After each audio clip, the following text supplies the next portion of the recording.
Recording in progress. Good evening, everybody. I'd like to call to order the regular meeting of the Superior Town Council and the Superior Metropolitan District Number 1 Board of Directors for Monday, February 10th, 2024. Could we all please rise for the Pledge of Allegiance? Pledge allegiance to the flag of the United States of America and to the republic for which it stands, one nation, under God, indivisible, with liberty and justice for all. Roll call, Shin. Mayor Mark Lasis. Here. Mayor Pro Tem Jason Serbu. Here. Councilmember Heather Craycraft. Here. Councilmember Mike Foster. Here. Councilmember Jen Cowish. Here. Councilmember Stephanie Miller. Here. Councilmember Neil Shaw. Here. Town Manager Matt Magley. Here. Town Attorney Nick Hartman. Here. All right, up next is item 2C, which is approval of the agenda. Do we have any changes to the agenda that we'd like to make? Yes, I'd like to pull item 5C, please. Okay. And I'd like to pull 5E, please. And 5F. While we're at it, let's do 5G. All right, 5C, E, F, and G. Anything else? All right, I'll entertain a motion to approve the agenda with 5C, E, F, and G pulled. So moved. And a motion from Councilmember Foster. Second. Second from Mayor Pro Tem Serbu. All those in favor? Hi. Passes unanimously. And we're on to item 2D, which is our council reports. Who'd like to go first tonight? I'll start. Last week? Yeah, last week. Had the Silk meeting, and they're in the throes of planning a really great Parents' Night Out event for this Friday. It's now going to be at Superior Elementary. So if you are a parent and are looking for a great date night and want to leave the kids at Superior Elementary with our fantastic youth from Superior, please connect with your spouse and do that. They've got board games. They're going to have all kinds of activities for kids. So I think it's going to be a fantastic event. They're also working on a STEM-a-thon for March 8th at the community center. And they're now starting to plan an April Parents' Night Out event, the June 28th kickball event, and then the Monster Mash in October. So got a lot of activities that Superior Youth Council are planning for the town. So that's my report. All right. Thanks, Mike. Heather? Going down the line. Thank you. Let's see. Like many around this dais, attended the Barnes & Noble ribbon cutting, as well as First Friday last week. So thank you for everyone participating. I think the most exciting part about the ribbon cutting at Barnes & Noble was the line outside the door before they even opened. So I think this community was very excited to welcome them and look forward to many, many more successful days spending time there. Also, as the liaison to the Historical Museum, I did my due diligence and attended the museum it's the first Saturday of each month. And obviously right now we're kind of inhabiting both the bungalow as the interim and the new museum, which is fantastic. So I just want to encourage anyone who would like to stop by, whether you're out walking the trails or maybe running some errands. They do keep a log of everyone who visits. So the historical committee, all of them individually really put a lot of time in, excuse me, like most of our groups that volunteer. So it is neat to see in the progress that they're making. They're now hanging a lot of things that are been secured through this process of kind of collecting new things for the museum. And they're also working on the memorial for the minor memorial that's coming along. So I'll be happy to report more as that makes its way through their process. So thank you. Thanks, Heather. Others? I can go. Just want to reiterate what Heather said. Very excited for Barnes & Noble to be open. If you haven't checked it out yet, please do. It's amazing. Great meeting space in that cafe with some delicious little treats. So definitely check that out. Attended my first finance committee meeting, which was fascinating, and I did not expect it to be. So Anybody who wants to watch it, of course, you can, but learned quite a bit. Everybody was thrilled. I thought it was super interesting. I'm very excited for some communication that the council's going to be developing around budget education. And Jen had suggested, maybe doing a fun blurb about how much things cost, which I thought was brilliant because I was shocked hearing how expensive things are when I joined the board. So look forward to that. I attended Governor Polis's State of the State last week and just wanted to apprise everybody of a few things that I learned there that I thought might be interesting for everyone. So it appears that we are the front runner for the Sundance Film Festival against Utah and Cincinnati. So that's very exciting. It will be announced in March, but it will be a huge economic boom for Boulder and the surrounding areas. It makes a lot of sense, just given the fact that we've got convenience with the airport nearby, skiing in the mountains afterwards or before, and obviously Robert Redford's ties to CU and being a janitor at the Sink. So everybody look out for an announcement. You didn't know that? Oh, yeah. Robert Redford attended CU, for anybody who doesn't know, and worked at the Sink on the Hill. So, so we'll see. That will be announced in March, but hopefully we get that because that would be phenomenal. The rail connecting Denver, Boulder, and Longmont is expected to be completed by 2028. So I know we've all been waiting for that for decades.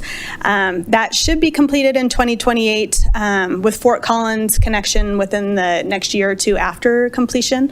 But as of right now, Winter Park has expanded the ski train. So anybody who wants to go and ski, there are some additional opportunities to take the train up there. So check that out.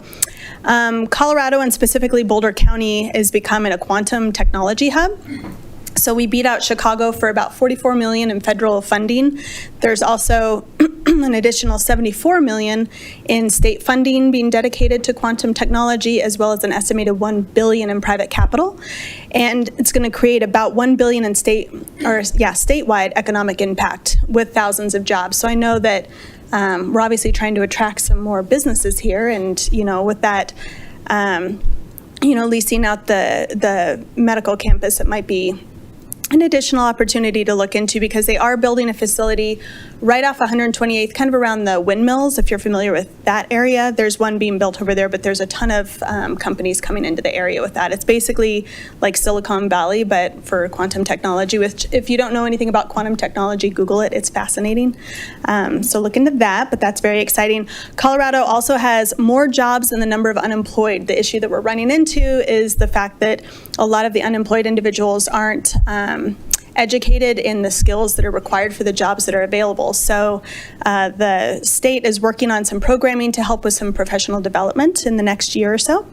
And we've all been talking a lot about tariffs, so just a few local impacts. A lot of Colorado manufacturing receives parts from overseas, so we're going to see, obviously, some expenses going up there, but Colorado is expanding our exports. We currently have deals with places like Mexico and the UK, but we are looking at expanding those as well. So that's all very exciting. And then finally, I'm trying to do a fraud prevention tip of the week just so we can educate our public about different fraud things that are going on to avoid them. So this week I wanted to focus on passwords and just some do's and don'ts. So do make your passwords long. It doesn't matter so much the different characters like symbols and uppercase and numbers, although a lot of times you do have to mix those in, but make sure they're long. So if you've got a 10-character password, it takes about 8 years to hack. If you have a 12-character password, it takes 77,000 years to hack. And if you have a 16-character password, it takes 6.5 trillion years to hack that password. So it seems arduous to have a super intensely long password like 16 characters, but if you have a favorite quote or a phrase, you can just jot that down, throw in a couple capitals and number, and bada bing, bada boom, you got a winner of a password. Change them frequently. Don't do what I did and have the same password across multiple platforms, because if it is hacked, then you've got to redo all of your passwords, which is a bit of a nightmare. And then I suggest using a password manager like LastPass and pay the annual fee, which I think is like $12.95, to have the two-step authentication so that you have one more safeguard against anybody getting your passwords. Don't use your personal information, so don't use birthplaces, birth dates, dogs' names, addresses. Those are very easy to hack. Don't type in passwords on computers you don't own or control, because that can be bad. And then also don't write down your passwords, like my mother, who has a piece of paper and she jots down every single password, which I tell her is a nightmare to do. So use password managers instead. It's a whole lot safer. That's all I got. Thanks, Stephanie. I can go next. A couple announcements. So to be on the lookout for adult rec league softball. That was something that was very important to me to get started for our community for summer, for the adults in the community to have somewhere to go, a community park, and finally gotten the green light through the rec department to tee this up. So, so I'm really excited about it. Adults that live here pay other municipalities to play, and they leave here and they go play somewhere else. And we have these fields and they're available in the evening. And I think it'd just be a wonderful morale booster for our community and something for the kids to go play, the restaurants to, serve the community that's out there playing. And it'll be, I think, a lot of fun to watch a bunch of over 40s injure themselves throughout the entire summer. So I'm looking forward to that. We also established a more routine schedule for the veteran meetup. So it'll be every last Sunday of the month from 4 to 5:30 p.m. at the community center. So this month it'll be February 23rd from 4 to 5:30. We've got about 6 or 7 folks that have been coming, but I'm hoping to increase that. And there's been a lot more interest. And this isn't just for people who served. This is for their family members, anybody who has a connection to the military. The military, and it can be active duty as well. So this is going to be for events, representation, but also doing advocacy for state level veteran benefits type things. So the last town council meeting, I think I was remote because I was in LA, working with a nonprofit that actually came to our community to help us with our fire recovery. So I've gone with them to Maui a few times and now unexpectedly to LA to work on theirs. And I'm super proud of our community for how much people are showing up to help in various ways, whether it's physically or online, or just providing documentation of things that they experienced and solutions that we've had. And our state has the laws that were passed after our fire to help with like mortgage, protections for our residents through mortgage and insurance and HOA. They're all being shared with the LA County. And so we're seeing, we are the model at this point for them. So it's really wonderful to see the work that we did and what came out of it. Yeah, it was a tough week. It's a lot, and it's unimaginable the scale of it. We had about 1,000 homes, and this is 13,000 structures that are gone. And so they just have variables that we just didn't have to deal with, and it's going to be a long recovery for them. But I'm really excited that our planning director and our disaster recovery manager are working with the Mayor's Advisory Council on their debris cleanup. So again, we just have so much to offer as a community in terms of helping them get it right and not have to figure things out on the way. I want to talk about something that is also happening that might not feel like it's at the local level, but I don't really have planned remarks for this, so bear with me as I meander through this. Last week, I received some outreach from some residents that just happened to share that in their experience as being non-white residents of Superior, they're now carrying their passports around with them. And one of them is traveling next week and is very concerned about there being issues. I know another person who is retired military, and she has a remote job with the government and is now scrambling to find a place to work in person. And she has a special needs teenager. And so this is a really big, life impacting situation for her. And I want to, acknowledge this is not normal. This isn't business as usual. I've been very frustrated with watching our state and federal elected officials just do what they've always done in a time that is calling for something different. I don't know what that something is, but I just want to acknowledge that you're not crazy and you're not alone. And this is extremely debilitating for people to watch this kind of up and down. And it really doesn't matter what partisan side you're on. This is extremely disruptive for individuals. And so I just want to remind residents that we are elected to serve you. And you come to us for street issues or HOA issues or tree issues. We are also here for you if you are experiencing issues from a national level, from a state level that is affecting your life. There's very few things that we get to, push back on state electeds or federal electeds, and we're here. So if there is any kind of trust or ability to communicate to us that we can take these issues to someone else and call for action, use us. You don't have to do this alone. And I really just want to acknowledge that these are strange times, and we're here to be of service to the community. So whatever that might look like, you don't have to advocate by yourself. And so that's it. Thanks. Thanks, Jen. Neil? Yeah, just a couple of quick updates. As noted in the CAPS meeting notes, on February 25th, there's going to be an event at the community center called Wall to Wall, Building Community Through the Murals. It's the first of 5 speaker series hosted by CAPS in 2025. It'll be about a dialogue about the history of mural culture in Colorado and how to cultivate it. And there's 2 speakers, Max Kaufman and Anthony Garcia. So this is an exciting opportunity going forward. And then also one of the things that CAPS is moving forward with is given the high rates of no-shows for some of their events at the community center, they're going to start charging a nominal fee to make sure people show up. I think around $5 to $10 just to ensure that, if you put the money in, you're more likely to show up as opposed to just forget about it. That's it for me. Thanks, Neil. Jason? We're doing a proclamation for Black History Month, so I just wanted to throw out that Barnes & Noble's over in the Superior Marketplace has an amazing section for authors, for community, for culture. So please, if you get a chance, check that out. And since Jen mentioned there's a softball league, I think the town board, the council should do a team. And since Mike already spoke, he can't. I think we should name ourselves the Yankees, and I know Mark will second us. So That's a hard pass. I'm going to go with a no on that one. Yeah. Come on. What's that? Yeah, no.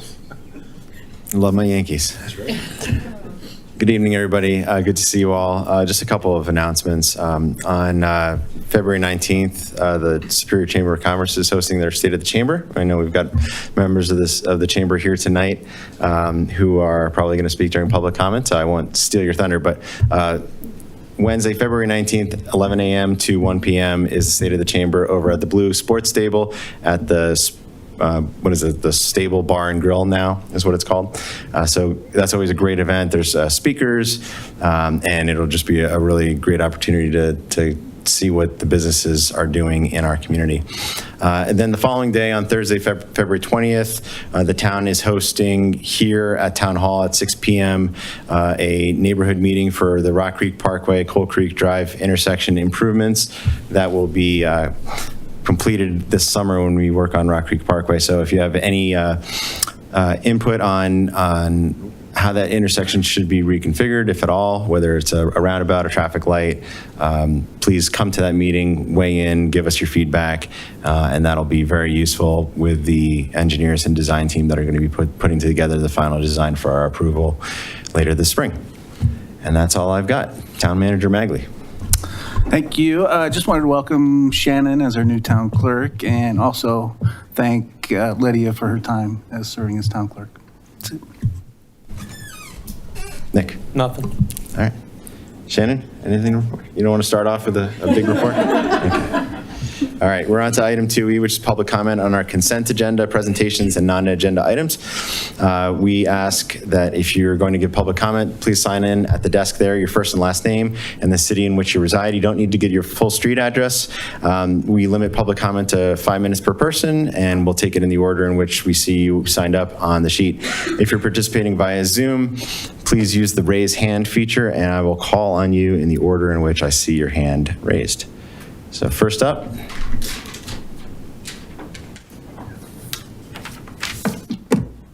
Yeah, hi. I'm Alan Frobeder, 30-year resident of Rock Creek, and I've been flying out of Rocky Mountain Metro for 27 of those years. I don't know if Brad Walker's estimates of what the legal costs of the lawsuits are costing, but I know it's got to be expensive. I'm here to urge you to drop the lawsuit and save the money that could be better used by the town of Superior and by Jefferson County. It's really good that the town of Superior took the initiative to collect data on both lead and sound levels. And it's time to really reflect on what that data is telling you. The level of lead from av fuel is not significant, and the sound levels are within the expectations that were set in the original navigation easements when South Rock Creek was put in place. Your airborne and surface testing came back below measurable thresholds, except I think in the Bungalow and Louisville's water treatment plant, which were actually at safe levels, but detectable levels. I personally surface tested at the schools and parks on the west side of the airport. All of those tests came back negative, and they were tests that were more sensitive than the ones the town of Superior did. The positive tests that were involved in the lawsuit, those came out at a threshold that was below 10% of the EPA's clearance thresholds for windowsills. I also did tests up near the runways, right by the taxiways and the run-up areas where the planes rev their engines, and that came back at 14 parts per million. I tested at Pirate Park soil levels. Those came back at 22 parts per million, and those are all below the Colorado average of 30 parts per million. So there's no elevated levels of lead in the vicinity of the airport, and it's well below the threshold of the average of the town of Superior. After the Marshall Fire, town of Superior did lead testing, and those numbers are actually higher than closer into the airport. And putting those numbers in perspective, the EPA threshold for gardening in soil is around 200 parts per million. So again, not significant levels of lead coming from the aviation fuel. And I presented a public comment before data that shows how insignificant the amount of fuel coming from the fuel burned by the piston engine is relative to what's already in the environment. I had charts and stuff here, I won't go back through that again. 100 low lead's being phased out. Metro's doing it earlier than the FAA is going to require, and I completely support that transition. But to date, and during that transition, the amount of lead is not going to be a material contribution to what's already in the environment. Even the EPA has stated that the effect of 100 low lead falls off within 3/4 of a mile of an airport.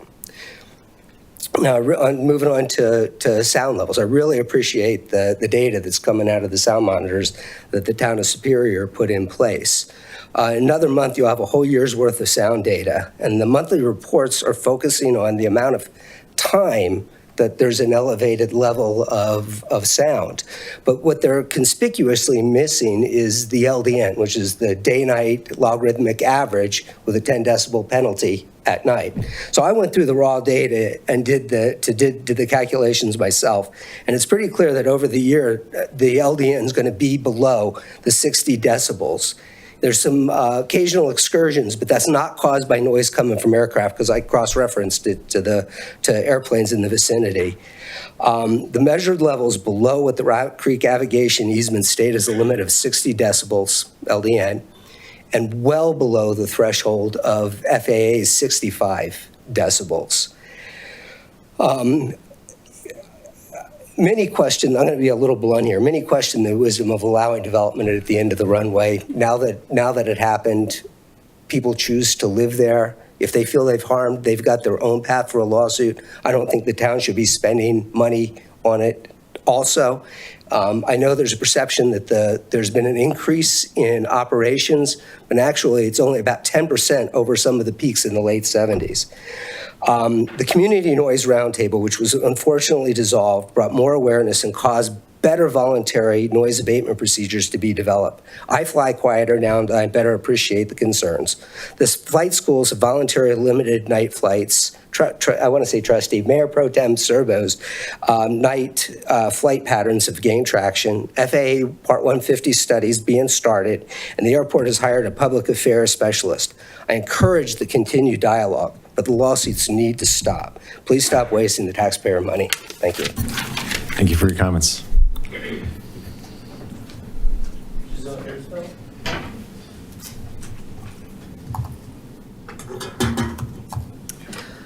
Good evening, Superior Board of Trustees. My name is Giselle Hersfeld, and I'm here today on behalf of the Rocky Mountain Peace and Justice Center. I spent my early childhood living in Louisville, very close to Superior, so although I'm not a resident here, this town still in many ways feels like home to me, and I'm grateful for the opportunity to speak to you this evening. I'm here to talk to you about Rocky Flats and to thank and commend the Board of Trustees for considering a resolution opposing the construction of the Rocky Mountain Greenway Trail through Rocky Flats and connecting to regional trails. As I mentioned, I was raised in Boulder County, never living or going to school more than 15 to 20 minutes away from Rocky Flats. My parents moved from out of state to a little suburb close to Superior in 1999, and at that point, Rocky Flats had been officially shut down for exactly 1 decade. However, even living so close to the area, and even with such a relatively recent closure of the site, Rocky Flats was not a household name for our family. We had no idea that we were living less than 15 minutes away from a former plutonium pit plant. In school, I learned about many aspects of Colorado's history, but I never heard the name Rocky Flats mentioned in school, not even once. If it was already that obscured from public memory 26 years ago, we can all imagine how much worse it is now. It wasn't until I was 21 years old that I found out I had spent my whole life in the shadow of a nuclear weapons facility. And when I asked my friends if they had heard about Rocky Flats, none of them had either. It was like it had been totally wiped from mass public memory, and this terrifies me. The Colorado Front Range surrounding Rocky Flats is a rapidly growing development site, with many people moving here from out of the state. Online, the Rocky Flats Refuge is marketed as a beautiful recreation area, a great place to take your family and see some beautiful wildlife. Signage at the site is minimal. People recreate there having absolutely no idea what kinds of carcinogens and contaminants they could be exposing themselves and their children to. And if we look at the big picture, the Rocky Mountain Greenway is just another way to cover up and greenwash the environmental crimes that occurred at Rocky Flats, to manufacture consent for the endless continuation of the development of weapons of mass destruction. Boulder County is currently assessing their continuation in the Rocky Mountain Greenway Intergovernmental Agreement, which includes the development of an underpass on the south side of Boulder County crossing Highway 128. By passing this resolution, Superior is taking an important and much-needed stand in defense of public health and safety.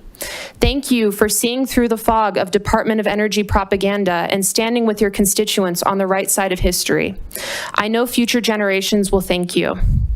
I also want to thank Councilmember Kausch for her remarks made at the beginning of this meeting. She is so right. What we are witnessing right now is anything but normal.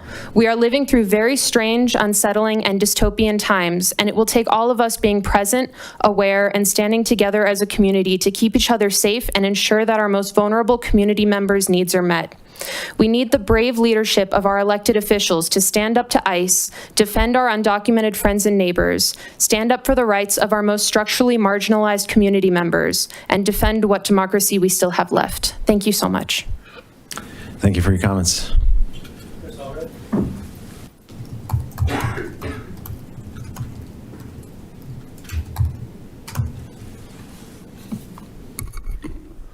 Good evening, Council. Hi, my name's Chris Allred. I'm a resident of Longmont, also commenting for Rocky Mountain Peace and Justice Center. I'm here tonight mainly to say thank you, and thank you to Giselle for the powerful statement just now. I totally agree and would like to echo her comments. Thank you to Councilmember Kausch and Mayor Lasis for your strong advocacy on behalf of public health through the years, and it really means a lot tonight to see this resolution being introduced to oppose recreation at Rocky Flats. Once again, thank you so much for your leadership through the years. The town of Superior has been one of the strongest leaders in the region, and time and again. So I just am so grateful for the courage and the commitment through the years to stay steady on this issue. Since this land is so close to Superior, I think it really means a lot too to the residents whose health and safety is one of our most important things these days. I mean, what's more important than keeping our community safe? And I also echo Councilmember Kausch, her statement earlier about needing to protect people and bringing our concerns up to other levels of government. And so thank you for relaying more concerns to different levels of government when we're seeing some serious dysfunction. And so again, just to circle back to Rocky Flats, that this is such an important local issue. It has national relevance, though. It has to do with the nuclear weapons complex. And I'm also thankful to be joined by some colleagues here tonight. Randy Weiner, who has represented community groups in the courts on a number of issues regarding Rocky Flats through the years, and Dr. Sasha Stiles. Sasha Stiles is also a resident of Superior, and she has been a strong advocate throughout the region in regards to protecting public health from the hazards at Rocky Flats. She helped to organize a symposium on Rocky Flats. She participated in a panel of experts at Westminster City Council last summer, a study session on the Rocky Mountain Greenway, and also continues to support Rocky Flats workers and who suffer from health impacts from their work there. And so I'm very grateful to be here together in solidarity. It's an honor to work together. Thank you for all that you do. And so this is such an important precedent for the town of Superior to be considering tonight. Please vote yes to support this resolution, and you will see that there is solidarity throughout the region. And there are many other local leaders, community groups, elected officials who are keeping an eye on this issue, so you will not be alone. And there will be many others here to keep building a network of solidarity on this issue.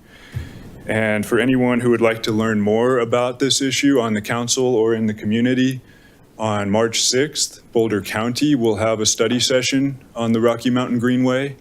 And we are looking to continue building solidarity in the community to show Boulder County. We are asking them to withdraw. We've been asking them to withdraw since this began in 2016, and it's not too late to withdraw.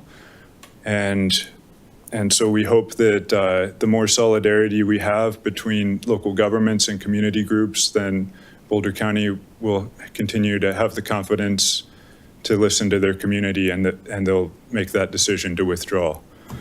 So I have a couple of, we've also been sending letters to Boulder County, and I have a couple of action alerts here if anyone would like to send a letter to Boulder County. And so thank you again very much for your time, and have a good evening. Take good care. Thanks for your comments. Renee, Leslie.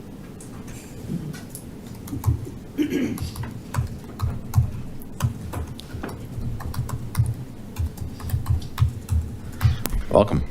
Hi, council members. It's good to see you, and I forgot my glasses again, just like last time. So it's a habit every time I come up here with you. We just wanted to come up here together as we know that you all have the news that I'm going to be leaving and transitioning out of the chamber, and Renee is thankfully going to be taking over the chamber. So we just wanted to come up here together just to let you know that it is going to be a very slow transition. I don't want to say goodbye to you because you're going to be seeing me, and my last day is not going to be until April 30th. And then May 1st, Renee officially takes over the reins. So we're really excited about that. And Renee, do you want to add anything to that? We do have a really brief, a couple items of to go over with you really quick, but yes, I'm excited I'm sad that she's leaving, but I'm excited for this opportunity, so thank you. We just want to make you aware, we've been with a coalition with Senator Hickenlooper regarding the Space Force.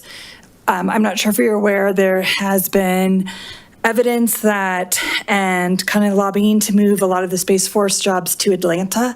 And so we've been on this commission with the Hickenlooper to start bringing chambers together to talk about it, to keep it in Boulder and keep a lot of it in Colorado Springs. So we'll keep you posted on that as we move forward through that process, if you haven't heard on it. Also, in case there's any businesses in our area that are concerned about ICE for their staff or anything like that, they can confidently reach out to the chamber and we can provide you your rights and your guidelines. We have a whole presentation that we can pass along. And then, do you want to talk?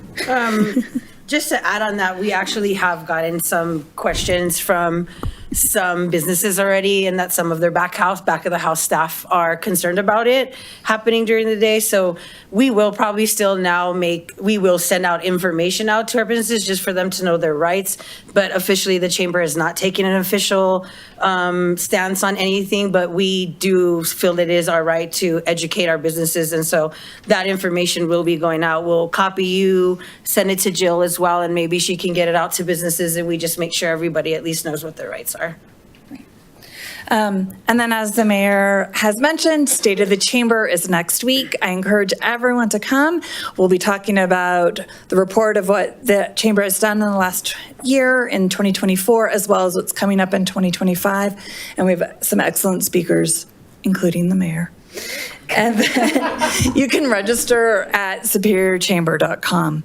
And also today we have just launched, this is our last thing, it's a Superior Business Awards nomination. So anytime anyone is welcome to nominate a superior business in the 7 different categories we have. And then of course, we'll announce the winners and have a big gala on June 4th. So just to let you know, those nominations are open. Yeah, and we're actually adding a new award this year, and that's going to be the Green Business Award, and that is in partnership with the town. So the town will actually be selecting who the winner of that is. So we're excited about that. And again, we will have the Heather Craycraft Achiever Award. So that we just want to remind everybody in the community that is open to everyone. It does not have to be a Superior Chamber member. That could be somebody that's on PTA or just does a lot of great things around the community, volunteering. So we do welcome all of those nominations. And that's what we kind of had for you. We hope to see you at State of the Chamber where we can give you the report. And we look forward to getting together with you, even with Renee and with Jill, and really talking about our partnership and making sure that it's a smooth transition for all of us. So thank you. Thanks to both of you. One question is Heather Craycraft eligible for nomination to the Heather Craycraft Superior Achiever Award? Second Dr. Stiles, come on down. Good evening. It's great to be here, and I already had an introduction from Chris Allred, so now I can just sort of enjoy being here. I must say I haven't been here in several years, mostly due to health concerns that are directly related to where I live, which is 1 mile away from Rocky Flats and where the flight path comes over. I haven't been involved in what's happening with the flight path, but I can tell you one of the reasons I can be here today is that I got put on a special novel monoclonal antibody for respiratory distress, which I have, and it specifically is called a non-type 2 asthma, which is not related to the usual stuff, but it's related to environmental pollution, specifically diesel exhaust. So I'm very concerned about anything you guys can do to cleaning up our air in general. But I also came here mostly to tell you that I'm a physician. I'm a physician that has worked exclusively over the last 10 years in environmental issues related to Rocky Flats. I have interviewed and taken care of hundreds of Rocky Flats workers and also workers from other Superfund sites who have come down with incurable diseases. I'm a certified impairment specialist. I also work writing medical briefs. And I can tell you that I know there's a lot of discussion about, well, is it just plutonium or is it this or is it that? I can tell you that the amount of discharge of toxins related to Rocky Flats is not just plutonium, though we are concerned with that. And indeed, I gave a conference on that through when I was chair at PSR at the Superior Conference Center. What we're also dealing with is multitude of other chemicals that are related to Rocky Flats. And I know from talking personally to Rocky Flats worker after Rocky Flats worker that when in doubt, refuse was deposited in the buffer zone, which we are now called the Wildlife Refuge. I state with horror that I hear of people wanting to go recreate there when I know that there are multiple toxins there. And I will tell you, one of the reasons I haven't been here also is that after living here 20 years, going through the Marshall Fire like so many of us did, being taken out of my home for 11 months because of that, I developed colon cancer. Colon cancer is a known constituent of some of the toxins from Rocky Flats, not just plutonium and all that, though that's certainly an issue. It has to do with asbestos and many other compounds that have been deposited from Rocky Flats. So I urge you from a personal, from a physician, a medical and a scientific standpoint to do everything you can to keep people from our community and all communities from recreating on the refuge, and certainly people from the Greenway coming down into our communities and putting those particulate matters in my backyard again. Thank you very much. Thank you for your comments. Randy Weiner.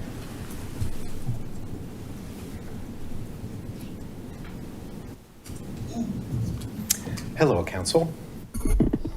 I'm an environmental attorney. I've had my own office in Boulder for 30 years. And when I was just a young pup lawyer, 30 years ago, I brought a lawsuit against Boulder County for spraying Tordon from helicopters on open space. And one of our arguments was that it might impact the town of Superior's water reservoir, terminal reservoir, is that it?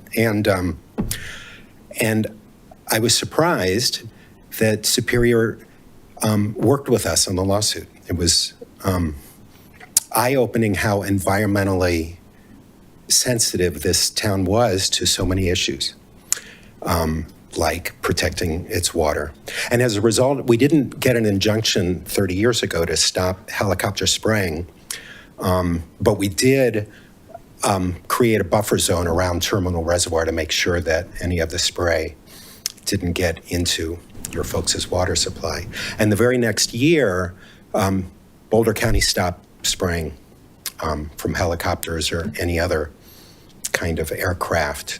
And that lasted really for 30 years, but apparently Boulder County has now reintroduced as part of its integrated pest management program an option to do helicopter spraying again in various places. So it's maybe worth mentioning. That's not the reason I'm here, but it's interesting that this has come full circle in 30 years. So here I am, 30 years later, supporting the notion that you should pass a resolution that encourages people to stay off Rocky Flats.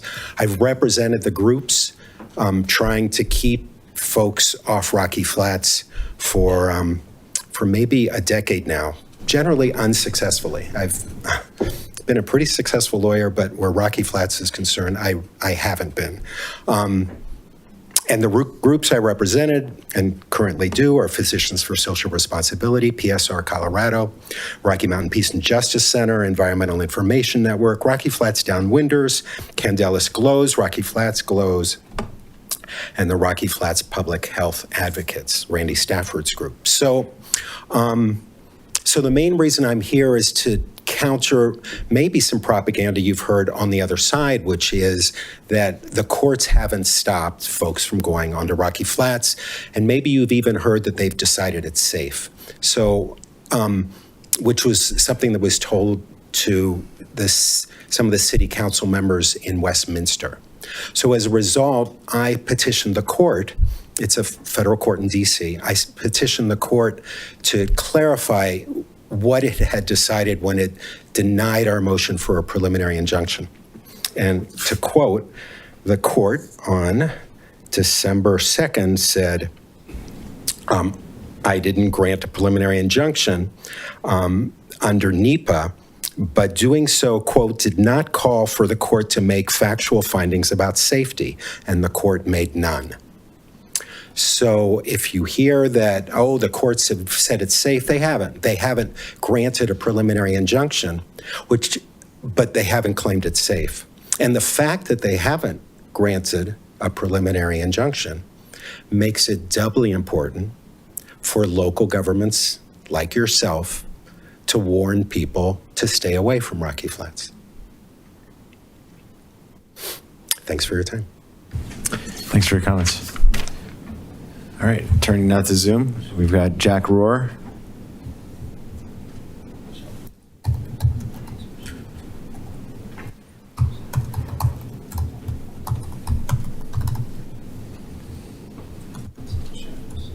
Awesome. Can you hear me? Yes, we can. All right, perfect. So I'm here to represent Resolute. So we own roughly 5 of the undeveloped acres out of the 80 in Superior, which is pretty incredible that portion of your city isn't developed. I'm a part of the Lone Tree Planning Commission, and right now we're going through the same process that you guys are, but we've got 1,500 acres of undeveloped land, and doing a comprehensive plan update is a fun process of understanding where we're going and what's next. And I think it's also important, just like you guys are aware and what this process is, to talk to the landowners and see what their 2 cents are on everything. Right now, we're here to express our agreement with the findings of the consultant's report, which highlights the potential for a pad retail along Colton Road. We believe this approach makes sense and aligns with the nature of what is on Colton already and the users that are approaching us about the land. Additionally, we see the value in considering mixed use development as a feasible option. We strongly advocate for flexible zoning, though.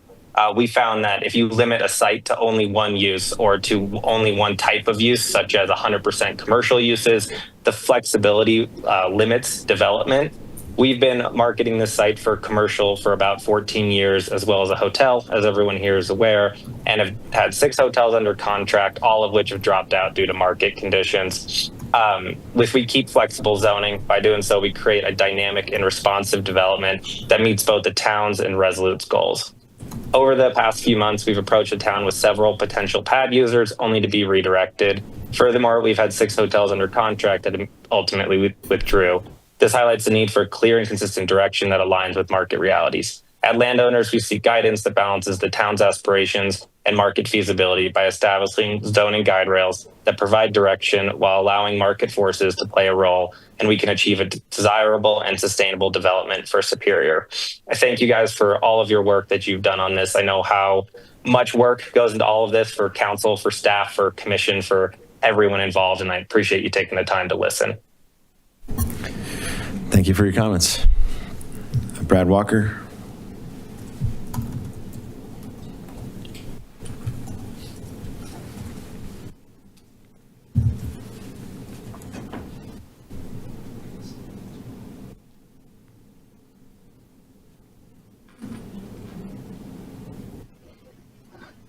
Good evening. Can you hear me? Yes, we can. Awesome. Good evening. Sorry I can't be there. Brad Walker, Town Superior. Sorry I can't be there tonight. I'm basically stuck at work. I wanted to make some comments tonight, but mostly my comments are observational. In particular, a good friend recently gave me a book, and I'm very grateful and happy that this individual gave me a book about famous speeches. So rather than present unprepared comments, I'm going to continue to read the book and just give you some observations. I wanted to make, I wanted to state that I sat in an airport operators conference recently, and Neil Shaw made some comments as a town board representative, not as a private individual, but as a town board, to the Colorado Aeronautical Board. And basically what he said was that the staff of the Colorado CDOT, the aviation division, was not following through on making sure that grant applicants were following through on their easement requirements and certifying that the airport is involved in making sure that their easements were being followed. I sat in the room, and I really, I'm having trouble getting the words out simply because I just can't believe the level of disbelief that the hundreds of professionals that were in this room And here was an individual representing the town board talking about an aviation matter, and they all looked at each other like, where is this coming from? Is this person from Mars? Because at the end of the day, you're basically saying that these individuals who do aviation daily and are completely professional, you had a state attorney in there, you're basically telling them that they're not following the law and they're not doing what they're supposed to do. I was embarrassed for the town board to have Neil Shaw represent you and say these things. I feel like that a lot of this is coming from the community members that you get your input from, and you don't engage with the pilots, unlike Mr. Serbu, who's willing to go out there and get arrows stuck in his back because he's willing to engage. So, you know, that definitely did not look well on your behalf.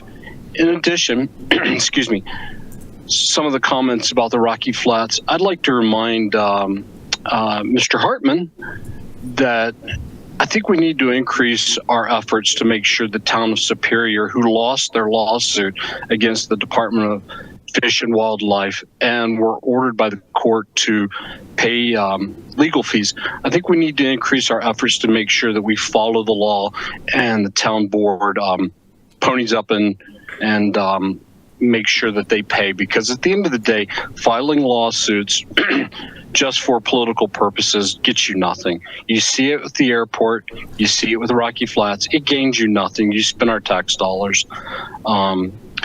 I would also like to make some observations that I know one of the town board members made some comments at the First Friday about how maybe my words convey the thought that I don't have empathy for the marginalized and disenfranchised in our community, the minorities. You know, I think what you're doing is you're reading my words literally and you're not looking at the message, because quite often my words will be what I like to call gonzo journalism, whether it's Hunter S. Thompson, P.J. O'Rourke. You know, I've also quoted Mark Twain in the past, but you're getting tripped up on my words and not my message, because at the end of the day, I think the message is we will get through this. We don't have to be so emotional about this. In particular, I know that Ms. Cowish tonight had said some comments about these are strange times. Frankly, I don't think these are strange times at all. I think it's pretty normal. Every 4 years we have an election, we get a new administration, and things get a little wonky. Strange times would be terrorists blowing up the World Trade Center. Strange times would be blacks who can't vote, and we have mass riots across the country like in the late 60s. Strange times would be a civil war that this country had to go through. The point is, our institutions are strong. We're going to get through this. It's not going to be a problem. We'll figure it out as a country, and we'll move on. So there's no, in my mind, I look at this as if it was just, well, it's just politics. So hopefully I'll see you folks here soon, and I'll give you some more formal comments, in particular about the airport, because I think things are going to get heated over that this year. Lastly, I would like to say I thought it was very, very interesting that Neil Shaw decided to make some comments about the wire transfer that had taken place. I was a little surprised that it came from him and not the mayor's. It didn't come from the mayor. So I find that really interesting. You folks have a great night, and I appreciate your service, and hope to see you in person. Take care. Thank you for your comments. Any additional public comment via Zoom? All right, seeing none.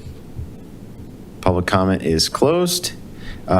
Just as an announcement for everybody who is here talking about the resolution opposing the Rocky Mountain Greenway, we have pulled that from our consent agenda, so we'll take action on our consent agenda, and we will then discuss that item. But it'll be a separately discussed item on our agenda for tonight.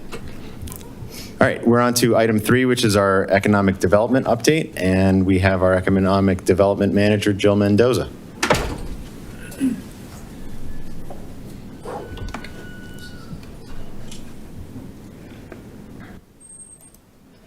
All right.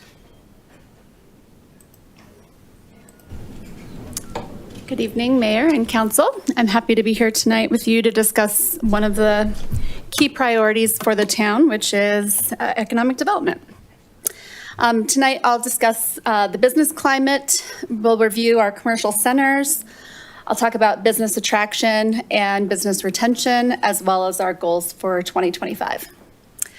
So I was able to gauge the business climate through a survey that was sent out at the beginning of last year. And there was not much that was a surprise. It was very consistent with what we've seen in the past. Very positive business climate. Businesses love being here. I guess the biggest surprise to us is how quickly they've rebounded from the Marshall Fire and the impact that we had there.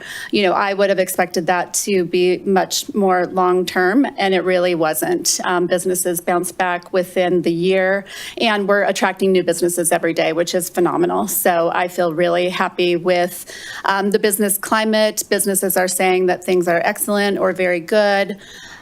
Their challenges, again, no surprise here, staffing and workforce, which is an ongoing battle no matter where you are in the region. Trying to keep and retain workforce, workforce housing, all of that, you know, is pretty common within the region. So no surprises there. Also, no surprises in the fact that signage and lack of visibility continues to be a challenge, but that's just the nature of our commercial centers and where they're located. So there's not much we can do to change that.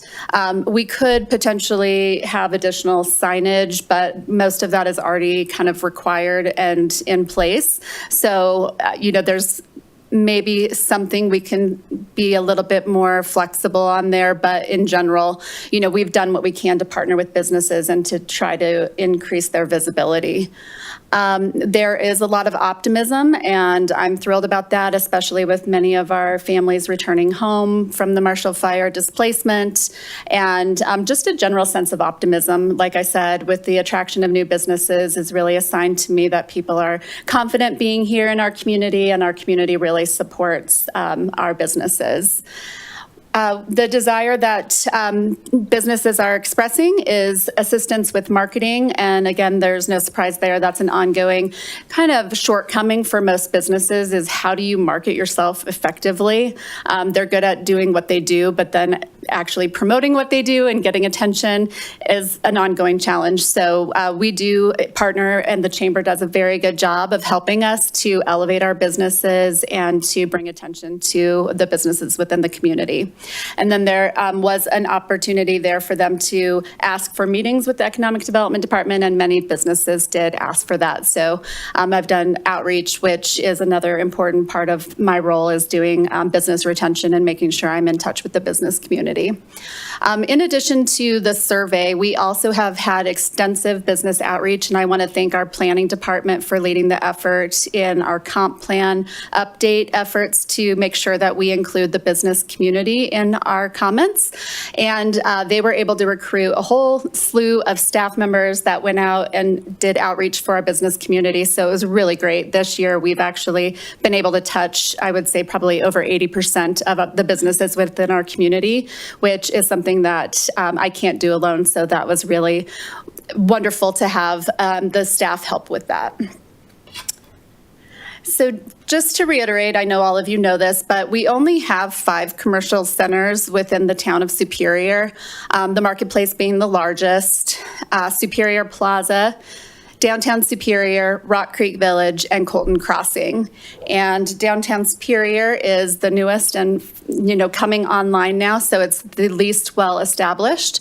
All of our other centers have a lot of history, and so I'll take you through Downtown Superior. This is something that is constantly evolving, and we're really thrilled to see the activity that is happening down there.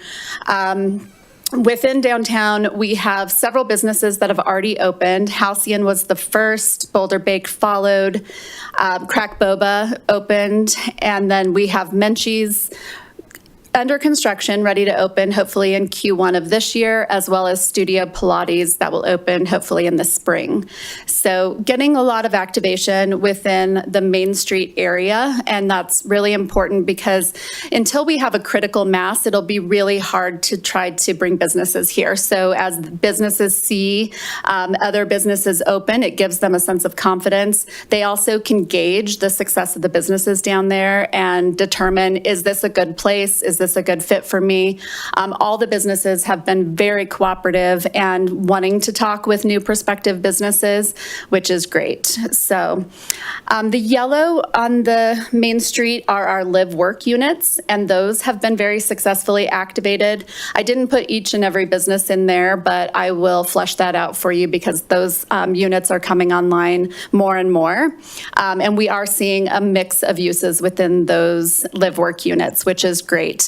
We kind of didn't know what to expect with those, and because of the price point and because of the access to Main Street, we are seeing good success there. The only building that currently has tenants is Building 6, which is where the parking garage is, and then Building 10 and Building 9 live work units will come online this year. And those units have been slightly redesigned. They're not going to be exactly the same as the units in Building 6, and they're trying to improve them. So there is a little bit of adjustment there. Another thing that'll be great about those live work units is they'll have light. There's windows on the back of those units, and in Building 6, it backs up to the parking garage, so there is no light except for at the front of the buildings. So I'll try to feature some of those businesses because they truly are entrepreneurial, small businesses that, may not be, as we talked about, great at marketing, but we want you to get to know them and know what services they have to offer. In addition to that, we do have Bigsby's Folly that is committed to building, and we hope to see them break ground this year. That is the plan. So I will keep you apprised as things move forward there. We also have a purchase and sale agreement on Block 7, which is the area that flanks the plaza, and that is slated to be a food hall with a known operator who is very successful. So those plans are still very early on, so I can't share much, but hopefully within the next few months we'll solidify those. They have a 90-day due diligence period, so as soon as that's through, we will be able to share more information. And that would definitely help drive additional retail recruitment to the area. That's kind of one of the pieces that we've been waiting on. I would say the two things that have kind of hindered retail recruitment is the lack of daytime traffic, which we're missing because of the Coal Creek Innovation Park not being activated yet, and then also having existing restaurants that are operating and showing that there's activation. So with a food hall, I think that will really help to attract additional businesses. Coal Creek Innovation Park hopefully will also start to take shape this year. We're looking forward to hearing from them. I'm working very closely with the broker, who is one of the top brokers in the region. And as Councilmember Miller mentioned earlier, there is a shift of activity to quantum, and we're definitely considering that for this project as well. So yes, we'll definitely consider all options, and they're actually very compatible. So we'll see what the market brings. And with that, I don't have anything else about downtown. The apartment complex on Block 8 is also in process, so hopefully they'll break ground this year as well. Jill, before you leave this slide, Yes. When it comes to the two, and I forget the numbers, and I should know them, the two live workspaces on the south side of the street, is there any desire from the developer to maybe actually make them retail instead of live work, given that they're having so much more traction with the actual retail than the live work? I know everything's built, but as they're trying to make them different in terms of live work, I think standard retail seems to be much more in demand. I think there's a good mix.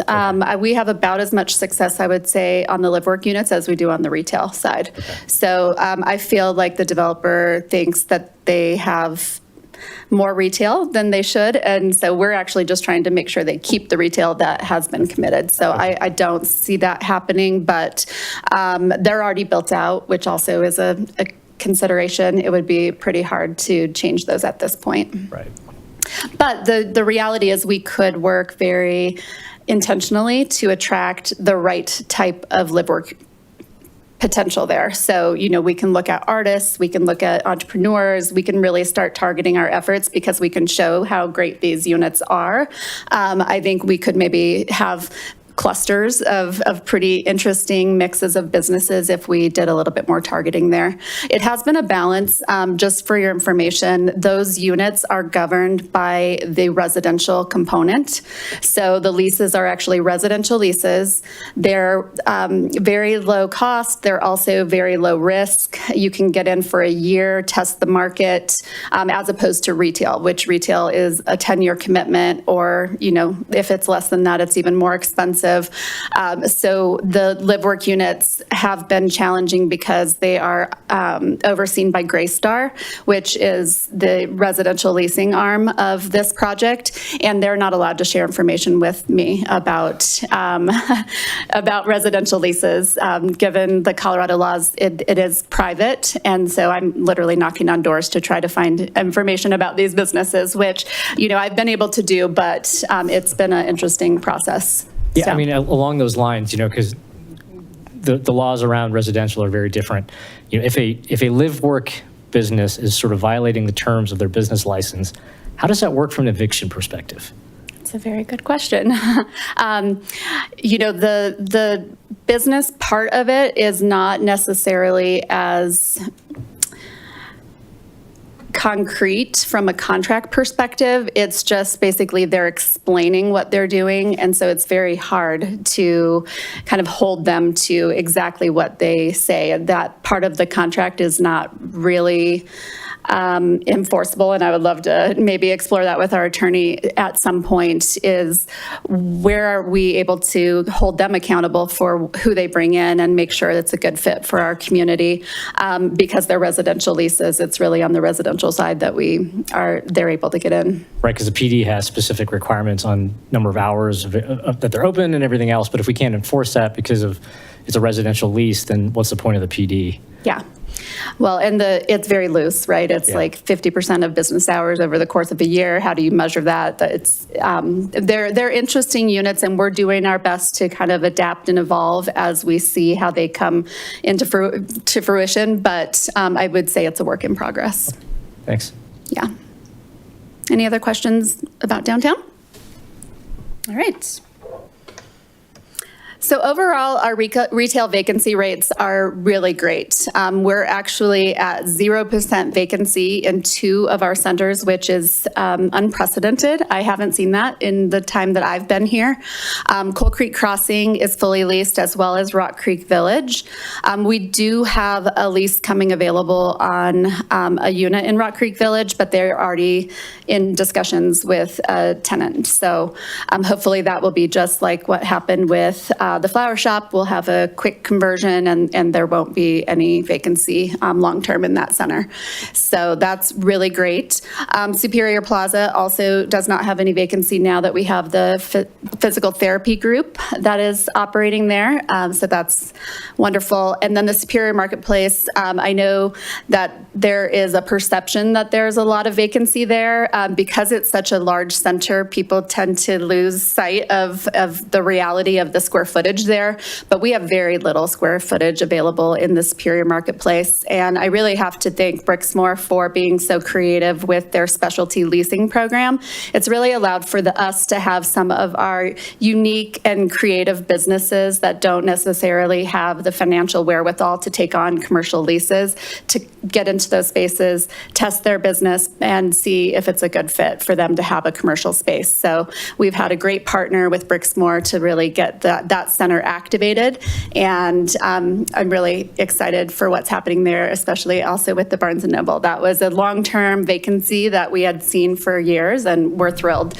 It's a great reuse of that space, and it's a huge store that really provides a lot of activity for the community.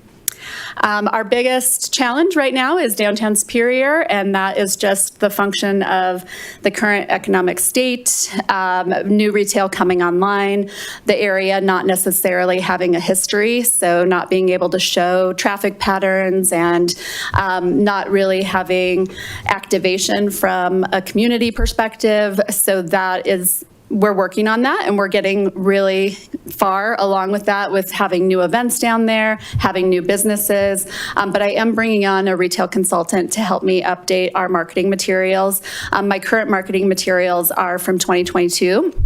And a lot has changed since then. So even though I don't anticipate those numbers to change too much, it still would be really great to have relevant information from 2025 to be able to attract businesses.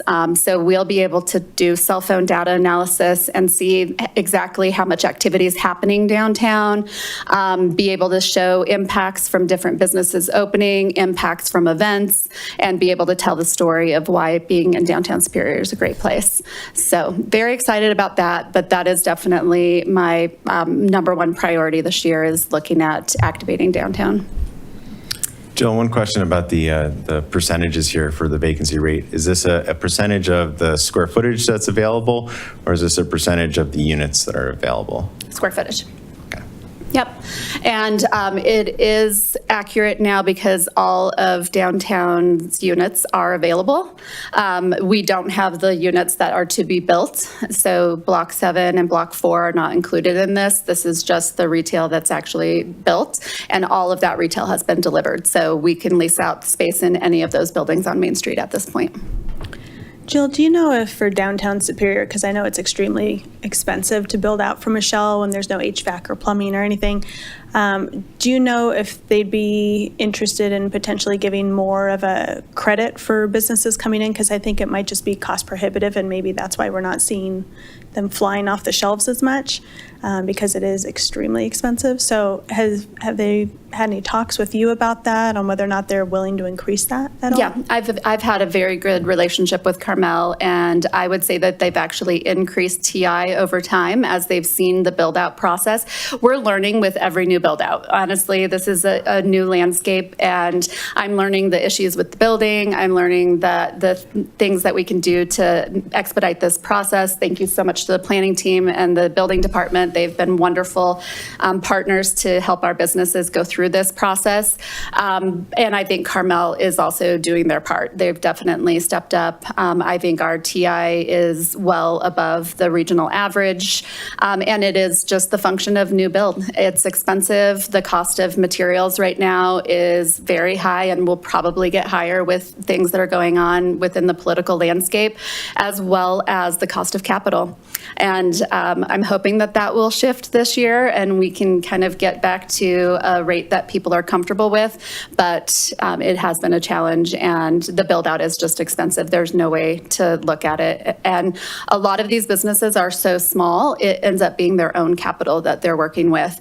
And I'm kind of proud of the businesses that we brought in. It's really a local landscape. It's mostly family owned and operated. So we don't necessarily have that corporate feel, which is wonderful, but that's where the money is, right? So if I were to come and bring in some of those national brands, they would have the money and it wouldn't be a problem, but then you'd get, Jersey Mike's and Chipotle and things like that. So we're trying to preserve the nature of the downtown to really be quaint and local, but it is very expensive. Yeah. Well, hats off to you and all the businesses that have gone in, because it is prohibitively expensive. So I'm thrilled we have so many mom and pop shops that are in there, because nobody wants a Jersey Mike's. That's not the feel we're going for. So yeah, thank you for your efforts there.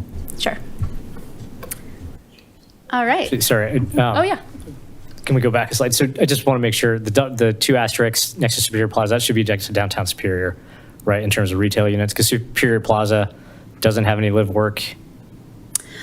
So Superior Plaza has a lot of office. That's where our offices That's what are. you're trying to say. Okay. Yep. And so half of the building is office. Got it. Okay. So I don't want to include the office in there. So the downtown Superior Road does include the live work.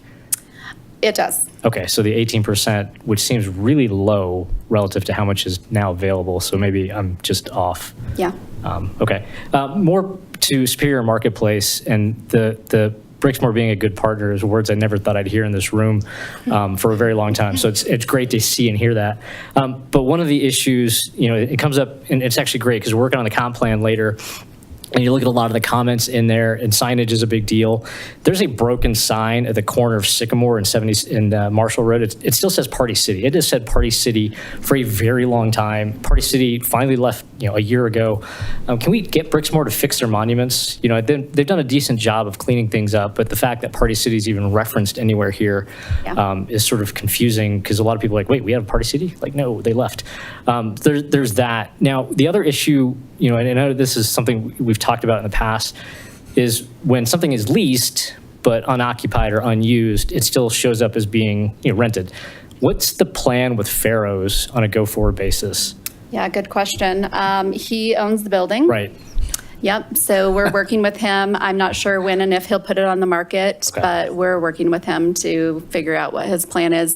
Again, in terms of the building and the long-term vacancy, I mean, it had been vacant for a long time before he bought it. He definitely made great improvements to the building, so it will be better able to market this time around, but it's still an enormous building. And there's not a lot of users that want more than 6,000 square feet, which, hopefully we can look at some maybe entertainment uses and activity, but we'll partner with him to make sure that we're positioning it as well as we can. Okay, great. And then do you know if Brixmor's had any sort of progress on trying to sell their last pad? They've had a couple of prospects interested, but they haven't finalized anything. Okay. Yeah. All right. Great. Thank you. Okay. All right, so the number one kind of activity that I've been focused on over the last year has been business attraction and trying to make sure that Superior is a good place for business. I really want to thank the council for helping to support the events that we're driving to downtown Superior. That has been notable. And really, the town staff does an amazing job with our events. Also, the chamber does a great job. We saw that the Fall Fest, the Winter Fest, and some of our concert series were the top days that we had foot traffic and downtown, and that is very much the whole point of having those events, is to really support the businesses that are down there. So we're excited about that. We'll do what we can to continue to activate the area. We're trying to partner with the Metro District as well, see ways that they can bring in activity, and the Sports Stable has been a great partner as well. They've tried lots of different ways to bring in different activities. Some have been successful, some have been a little bit of a disconnect with what we would like to see within our community, but we're working really closely with them to really partner with them and make sure we're grateful for the activation that they bring to our community. I've worked really hard on a lot of promotional campaigns to elevate not only our community, but our region. I'm leading a campaign that is trying to showcase the life science activity and the quantum that we can have in the region, and we're partnering along the Highway 36 corridor. So it doesn't necessarily make sense for us to just go out on our own and just say Superior. It's kind of, we want to make sure that we can put the region on the map and make sure that people know that there's opportunities within the whole, we take advantage of being on the corridor to Boulder. So also from a marketing perspective, really working to help businesses and brokers know that there's opportunities in downtown Superior. For those people that are not in our region, Superior isn't really on their radar. It's not an area that they're familiar with. The commercial area is not something that they would know exists. So there has been a lot of marketing efforts with the retail groups within the Denver area, as well as brokers, just to make sure that everyone knows that this this opportunity exists. I've had to improve our marketing materials and make sure that I have information that I can use for business recruitment, which also included getting updated photography assets. That photo of our concert series was taken by the photographer that I commissioned, and he did an amazing job of getting all of our commercial areas. So I have a lot of content to work with. That's been one of the biggest challenges with trying to do a lot of marketing and communications is it's hard for me to have photos because unless I'm out there taking them on my own, we need the photo gallery to be able to pull from to do promotional materials. So really happy to have those assets. And then I have walked through the process with every single new business that has come to Superior. So making sure they understand how they can navigate our system and that we can work as quickly as possible to lower the costs for them and get them open as quickly as possible. And that's been not only in the downtown area, but also within all of our other commercial districts. So really important for me to make sure to let them know that it's a great place to do business. And I think that they feel very confident in the business climate here. I was really proud last year. I feel like we had a banner year. We had a record number of new businesses open within Superior, and I did not expect that. Given the economy, I really was concerned, and we just had business after business after business that chose Superior. So I feel like it's a testament to our community, to the marketing efforts, to the partnerships with our commercial centers, with the property owners, that we've really been able to showcase Superior and make it an attractive place for businesses to locate. So that's all the new businesses that opened last year, many of which came from other areas within the metro region, and all of which are offering great retail and services for our community and really filling a lot of gaps that we've had. So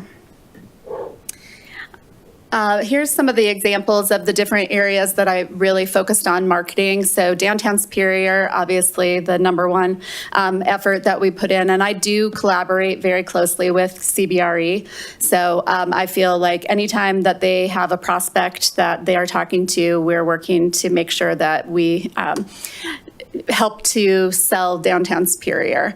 I also work with Downtown Colorado, Inc. I sit on the board of directors of that organization, and they really are a statewide downtown activation organization. I was able to bring in a group of professionals that helped me to look at downtown Superior, kind of tell me what their initial thoughts were, what we could improve, ways that we could market it, and they gave some great feedback.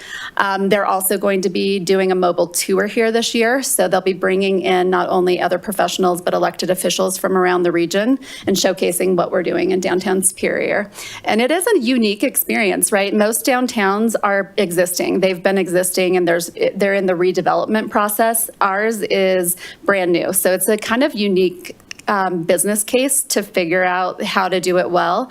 And there's been a lot of intrigue about looking into downtown Superior. I've also marketed the live work units, and like I said, there might be an opportunity for targeted outreach to kind of get a cluster of interesting businesses that might want to open in those units. Again, I'm working on life science marketing to make sure that that project site is aware, that people are aware of it, and that I'm working closely with the broker as well as with the region to optimize any opportunities we have in that space. So hopefully this year we'll see some traction there. And then I'm really proud to say that we have a great partnership with a new broker for our former Element site. And that's very good news because everyone I've talked to in the last 3 years has been quite negative about that site, including the owners. And so it's very exciting to see that this broker really believes that something can happen here, has brought already numerous different hotel operators and developers to the table. So I'm hopeful that we will have some pretty great dialogue within the year to hopefully have a commitment from someone to build. So those marketing materials are being updated, and we'll definitely have meetings with hotels at ICSC this year. Business retention is the heart of economic development program and something that we will always focus on and make a key priority for us. Retaining your businesses that are already here is the number one way to attract new businesses, and it's really important for businesses to know that you're going to care about them not only when they open but long term.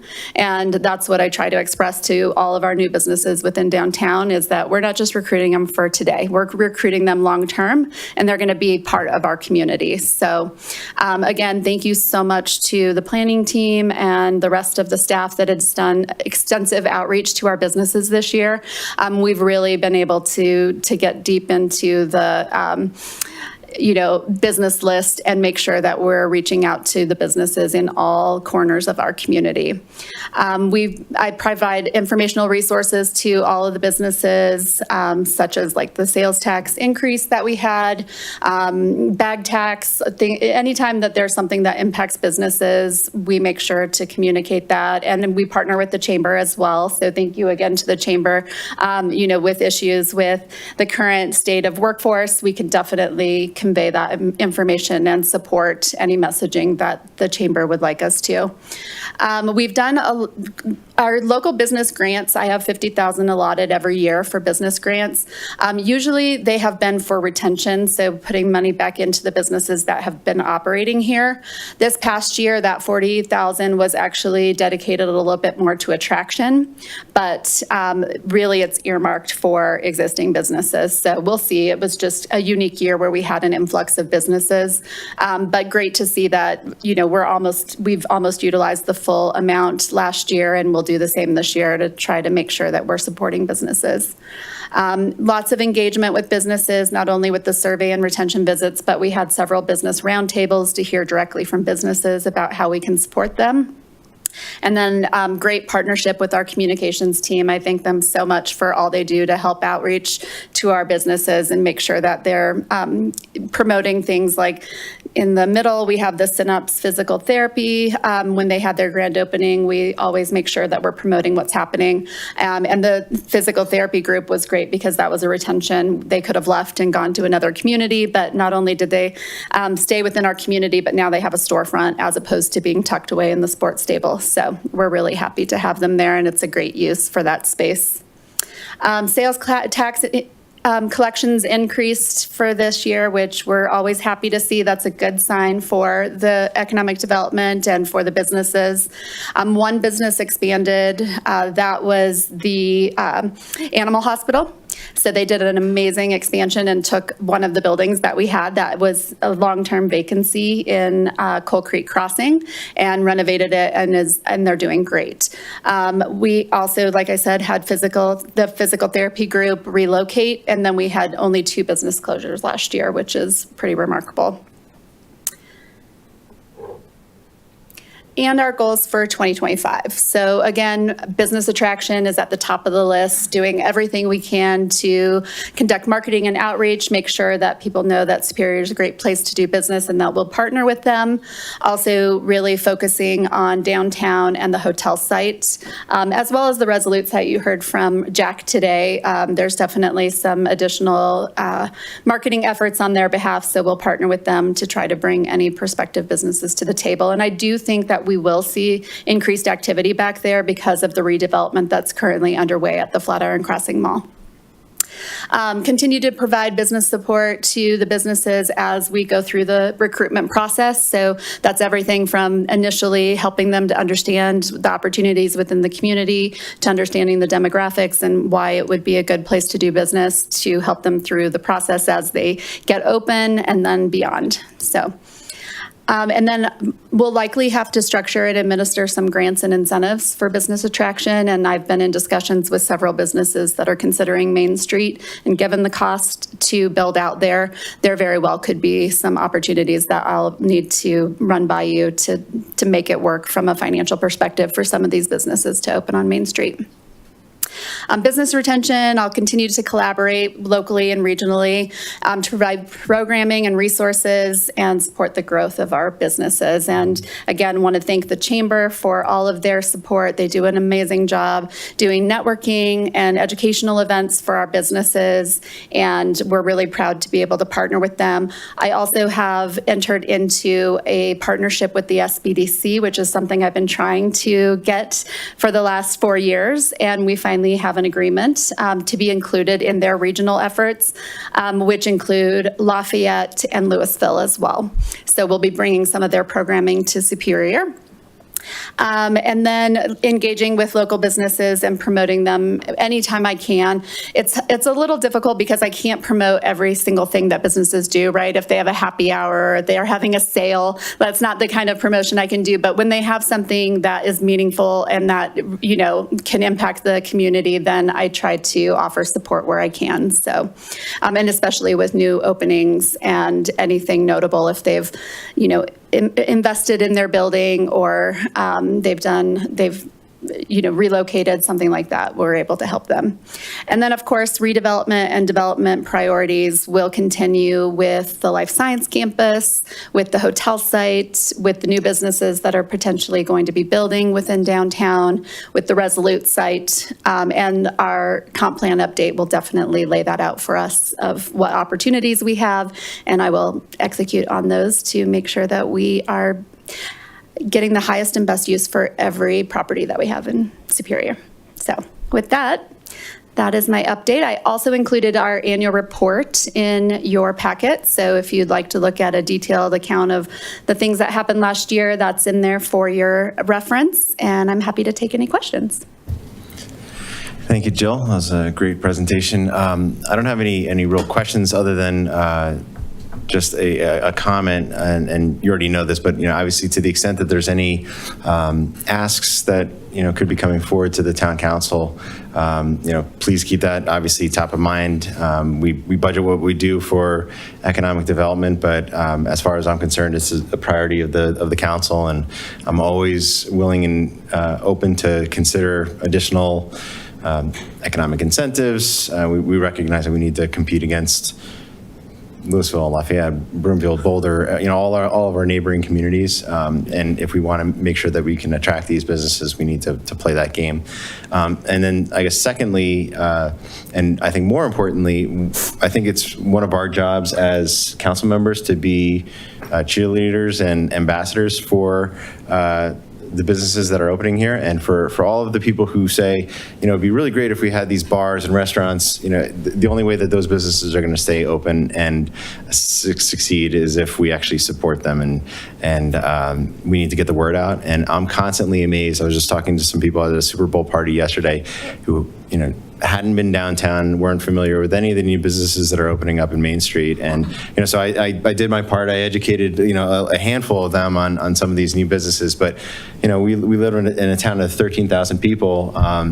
And, we want to obviously attract people from not just in Superior, but all around the region. And people still don't know about what we have here, and it's really special what we have here, but we need to continue to get the word out. So my ask of all of you is continue to get the word out, spread the word, encourage people to go, get some cookies at Boulder Baked, get a massage at Halcyon, get some croissants at Croissant, go get a boba tea at Crack Boba, in addition to obviously everything at Superior Marketplace and Rock Creek Village and elsewhere. So thank you, and that's I really ask. appreciate your support. That is key, and having a positive attitude about it and making sure that people know that you're supporting them is really important. And the farmers market is going I'm to be thrilled huge. about that. Yes. That was something that was very much priority, so excited for that.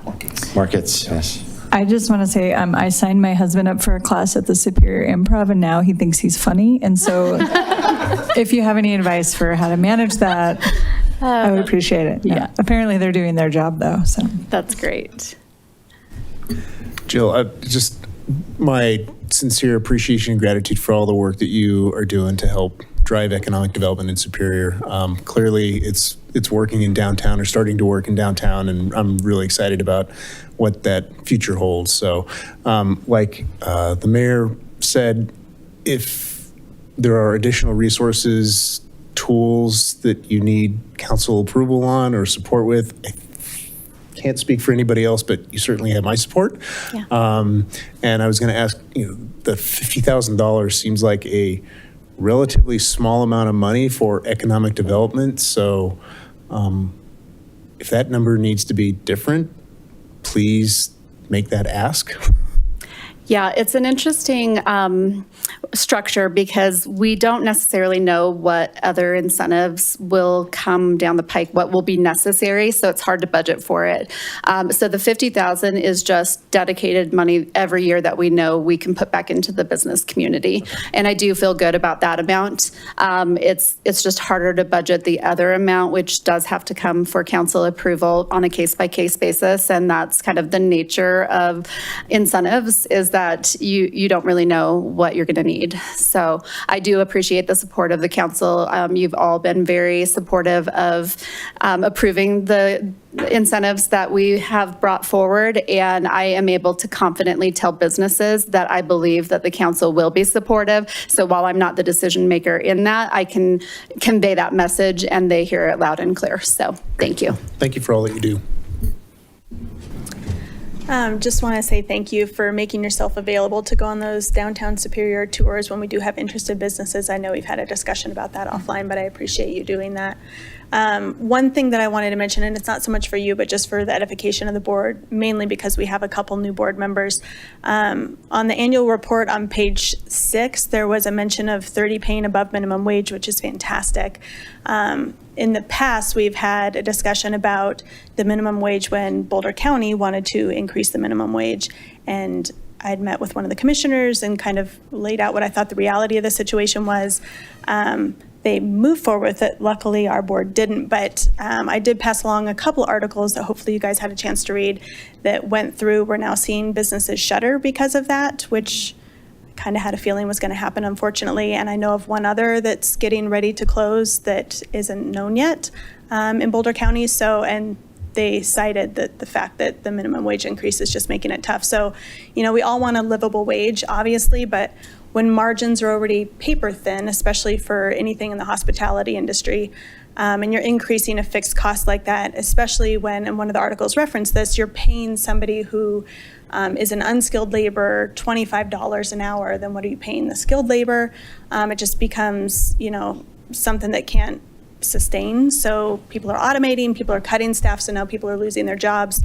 That's if the businesses aren't shuttering completely. So, people with minimum wage are now having to pay more because those costs are having to be passed on to everyone to help bear that burden. And then those that are on salary aren't getting the increase in their pay, so now they're just having their pocketbooks hit even harder. So, I'm sure that this is a topic that will come up again, but just want to make sure everybody's got it on their radar that if businesses aren't paying more than the minimum, that's probably because they can't. They're doing what they can for their employees, but they're also trying to stay in business. So just trying to make sure that we all bear that in mind as we think about that. So, yeah. But again, thank you for all your efforts, because this is astounding, and I'm so excited about everything that is both coming online and then obviously what we have coming forward. So thank you. You're welcome. And if I can add to what has already been said, thank you, Jill. Love your priority of us being a regional destination, a part of the region. We're obviously the superior one, but so many businesses look to us as the guidance, and appreciate your leadership in that. So thank you, and would love to be any part of your downtown Colorado mobile tour. Great. Obviously, pairing up with the chamber would be number one, but if any of us can help with that too, I'd be curious just to sit in the back and we definitely have participate. seats for elected, so I would definitely, I'll send an invite for sure. Thank you. Yeah. All right. Any additional questions, comments? Thank you, Jill. We appreciate your work. My pleasure. And keep at it. Okay, sounds good. And as always, feel free to reach out if you have any questions. All right. Okay, we're moving on to item 4, which is our project updates. We have none, and we're on to item 5, which is our consent agenda. We have pulled items 5C, E, F, and G, and we have a proclamation. So we have got consent agenda items 5A, B, D, and H are still on the consent agenda. Item H is a proclamation for Black History Month, which I can read unless anybody else. Okay, whereas the month of February has received national recognition as Black History Month, and whereas in 2017, the Boulder branch of the National Association for the Advancement of Colored People, NAACP, was established in Boulder with the purpose of promoting civic engagement, eradicating racial prejudice, and eliminating racial discrimination in education, employment, housing, and civil rights. And whereas the Boulder County branch of the NAACP is celebrating its annual Freedom Fund, a longstanding tradition that brings together NAACP members and community supporters to raise funds to support the operations of our local branch. Whereas the Boulder County branch of the NAACP is dedicated to upholding the mission of equality and justice for all, as championed by the NAACP since its founding in 1909. And whereas educating and fostering a sense of community, inclusive and respectful of all, is needed to affect understanding and facilitate positive change. And whereas the arts have always been an important expression of Black culture, shared and emulated worldwide. And whereas African American musicians are underrepresented in formal ensembles despite a deep musical tradition, including aerophones, flutes, reeds, pipes, trumpets, and horns rooted in the bounty of the African landscape. And whereas the Boulder County branch of the NAACP is honored to extend an invitation to all to attend a performance by the premier Cleo Parker Robinson Dance Ensemble on February 16th, 2025, during the annual Freedom Fund at Mackey Auditorium on the University of Colorado Boulder's campus. And therefore, I, Mayor of Superior, and the council members of the town of Superior, Colorado, do hereby proclaim the month of February 2025 as celebrating Black history, uplifting the community through the world of art. And with that, I'll entertain a motion to approve the consent agenda 5A, B, D, and H. So moved. Got a motion from Mayor Pro Tem Serbu. Second. Second from Councilmember Foster. All those in favor?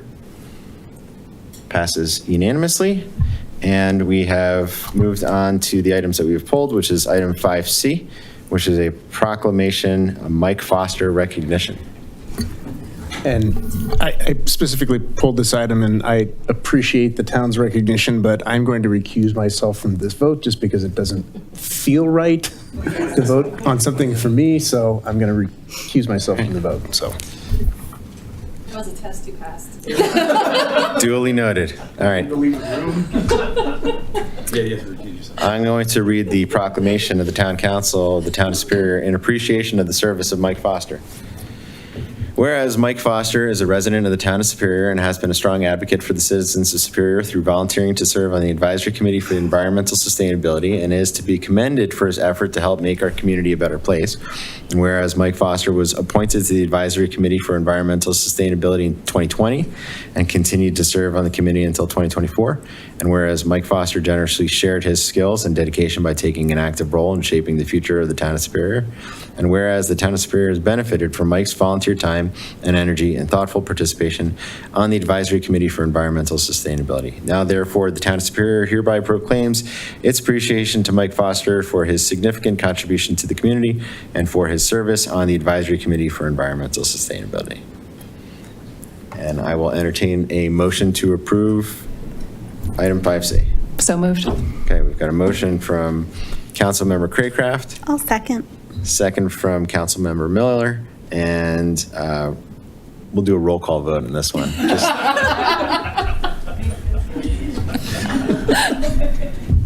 Okay, Councilmember Jen Cowish.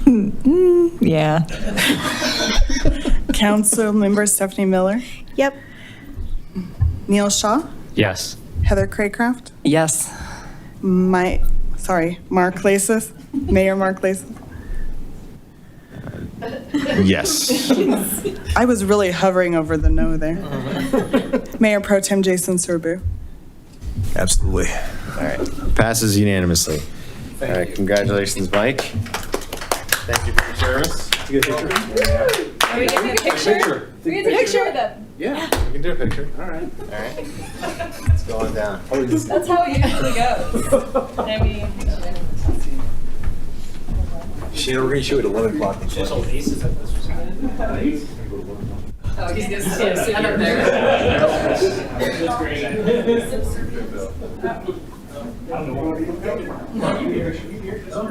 didn't get one of these. My work on planning commission is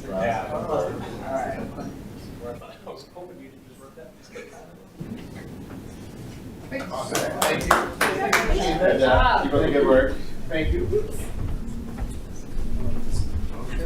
Don't get too comfortable. Yeah. That was fun. All right, we're on to item 5E, which is a consideration of an ordinance of the town council extending a rebate of building permit fees and town use taxes paid by for residential properties impacted by the 2021 Marshall Fire. Who pulled this one? I pulled it, and I'd like to let Councilmember Craycraft begin. Thank you. Yes, he pulled it before I had a chance to. I just wanted to share my experiences with the town staff being extra diligent and making sure many of us know about all the rebates or opportunities to better our situations. And they specifically caught me on one that I had thought I had done. So I just wanted to share my appreciation for that, as well as the extension, because without that extension, I would not have fit into this last round of opportunities that I had thought I had done. So I am in full support of that and just wanted to share. And I just wanted to say that as Councilmember Craycraft and I are the two people on the board who lost our residences in the Marshall Fire, and I'm very much in support of this initiative. I just want to stress, and I cannot stress enough to community members who have not yet begun the process to rebuild, please don't wait. Construction prices, we came off COVID, we had the Marshall Fire, they skyrocketed, they came down a little bit, they plateaued, and in 2023 they started to go up. Now we're looking at tariffs, which could severely impact the building community. If we have tariffs with Canada, they make the majority of our lumber. We don't make it in Washington State or Oregon or Idaho, it's Canada. So 35% additional construction cost is a massive amount. Steel, we have I-beams, there's steel rebar in your concrete. They come from China and Japan. We don't make steel anymore. That's going to go up. Yesterday it was 10%, and now the tariff is looking at 25%. Cement, the paste that goes with aggregate to create concrete, that's coming from overseas as well. You're really looking at, if you continue to wait, a $1 million build could cost you $1.3 million, which is looking at a 30% increase. That is a massive amount, and that could be the difference between getting back into your home and not getting back into your home. So please do what you can. We want everyone who suffered from the Marshall Fire to come back into our community. We have an amazing community. We're building it back to a tremendously wonderful environment. We've got downtown coming in. We've got, Brixmoor's doing great work over at the marketplace. We want everyone to come back and enjoy just the magnificence of Superior. So please just be conscious that no matter what someone tells you, construction prices are not going down. They are only going up. That's all I had. All right. Anything further from the council? Anybody like to give public comment on this item? Anybody on Zoom? All right, I'll entertain a motion to approve the ordinance. So moved. So moved. Got to read it. Oh, got to read it. Oh, keep forgetting that. Tricked you, man. That's where you have to look at it. Right. Where is it? All right. Got it. It's loading. You got it. All right, Town of Superior Ordinance Number 0-4, Series 2025, an ordinance of the Town Council of the Town of Superior extending a rebate of building permit fees and town use taxes paid for residential properties impacted by the 2021 Marshall Fire. All right, we've got a motion from Councilmember Foster. Second. Second from Councilmember Craycraft. Roll call vote, please. Mayor Pro Tem Serbu, Yes. Councilmember Shaw, Yes. Councilmember Miller, Yes. Councilmember Cowish, Yes. Councilmember Craycraft, Yes. Councilmember Foster, Yes. Mayor Lasis. Yes. Passes unanimously. And we're on to item 5F, which is the consideration of the resolution opposing the Rocky Mountain Greenway Trail. Yeah, I pulled this one really because I wasn't sure. I knew there were some speakers here if they were going to speak at the public comment or if they were going to speak on this specifically. But I do want to say this one is not widely talked about, or like I don't have a lot of residents like emailing me to ask me about this. But I am a cyclist and I use the trails over here a lot. And when I understood that Boulder County was planning to greenlight a connection trail into Rocky Flats that would then come into our community, that was a pretty alarming to me. And so I spoke at the Boulder County Commissioners meeting as a resident opposing the progress on it. And so as one of the speakers mentioned that they're going to be, they pulled back, and so they're going to do some community outreach from people to learn more about what the community wants. But I'm also personally, those Rocky Flats Stewardship Council that Trustee McCool was on last year that dissolved. Some of the people that were on it are still looking for regional connection on ensuring this doesn't happen. And so I'm planning to meet with some of those folks at the end of the month. So just so that you're aware and the public's aware, as there's some discussion amongst other cities in the area on kind of how we collectively ensure that that doesn't go. And really surprised, honestly, that Boulder County wants to greenlight this, considering their more stronger approach to environmental causes. So it really surprised me. So yeah, that's it. I wanted to make sure that they had a chance to comment on it, which I'm really grateful for. But just from a completely layman's terms, I don't want to go ride my bike in that and then ride it back on our trails and then bring it into my house. And so that's it. I hadn't planned on making comments, but as somebody who grew up in Arvada under the shadow of Rocky Flats with people that I grew up with, their parents work there, I seem to know more people who got leukemia than the average person, which is struggling, is frightening. And as a comment was made earlier, a lot of people know nothing about Rocky Flats, especially people in Superior. I've known about it my entire life, when it was shut down in the 80s and everything else, and even, anyways. Unfortunately, Boulder sometimes gets so focused on multimodal transportation, they sort of forget the vote, that was made, 3 years ago. Matt Jones was staunchly against it. He was overruled by the other two commissioners.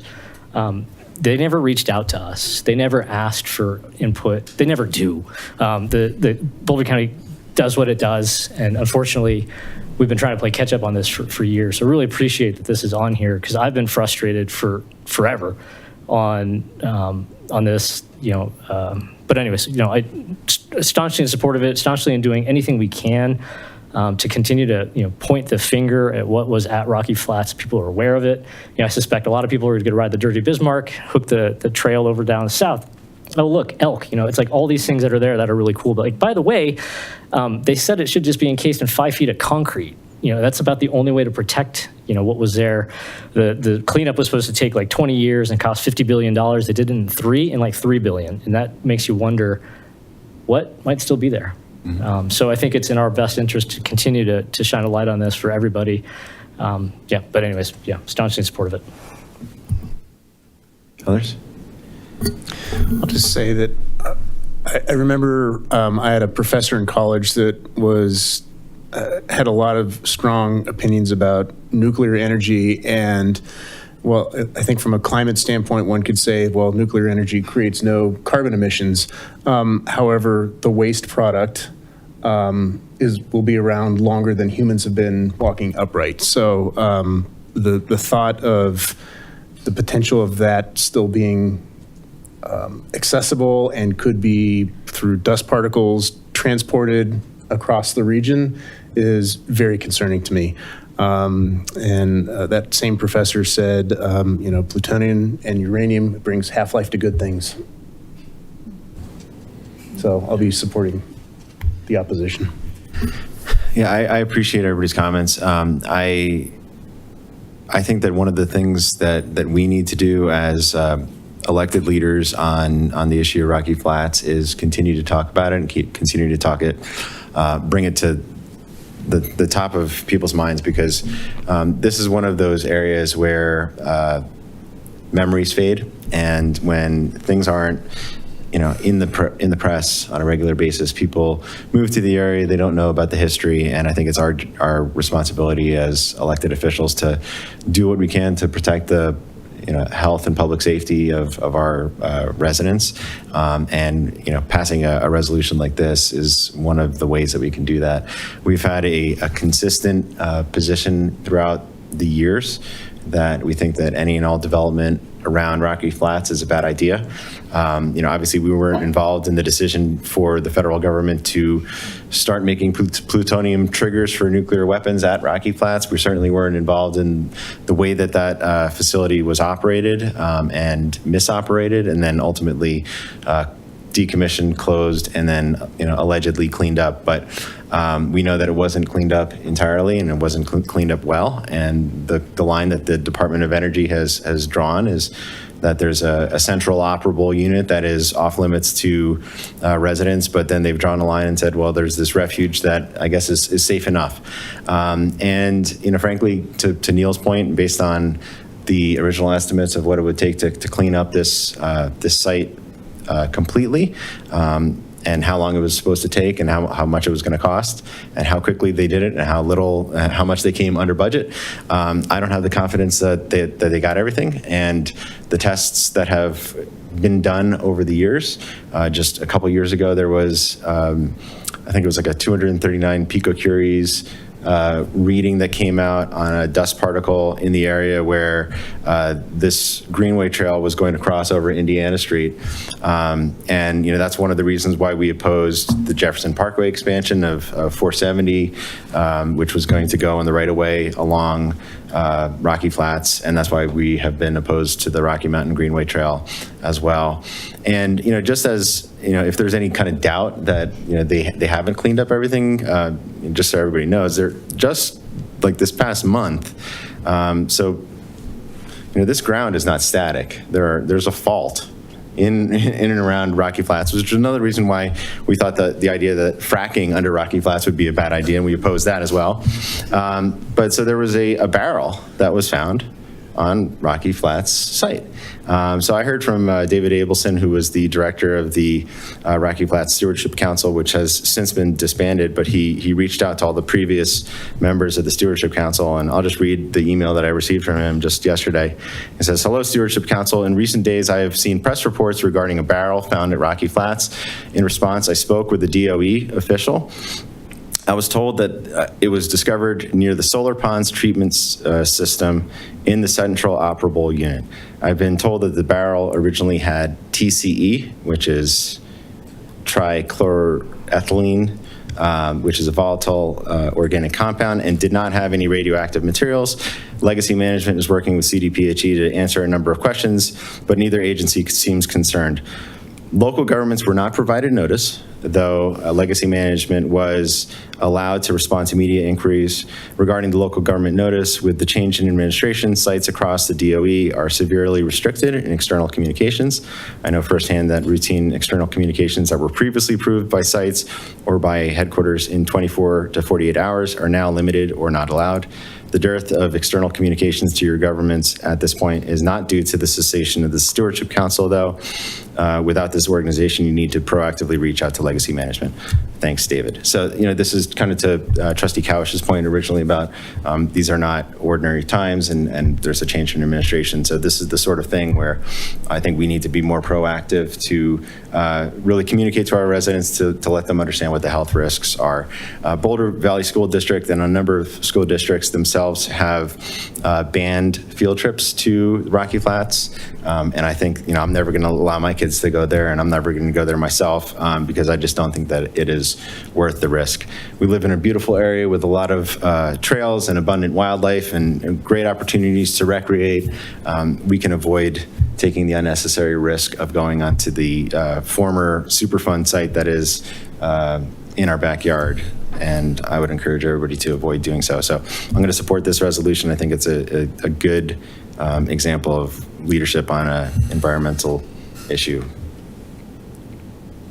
And with that, unless there's anything further, I'll entertain a motion to approve Town of Resolution number R-10, Series 2025, a resolution of the Town Council of the Town of Superior opposing the construction of the Rocky Mountain Greenway Trail through Rocky Flats and connecting to the regional trails.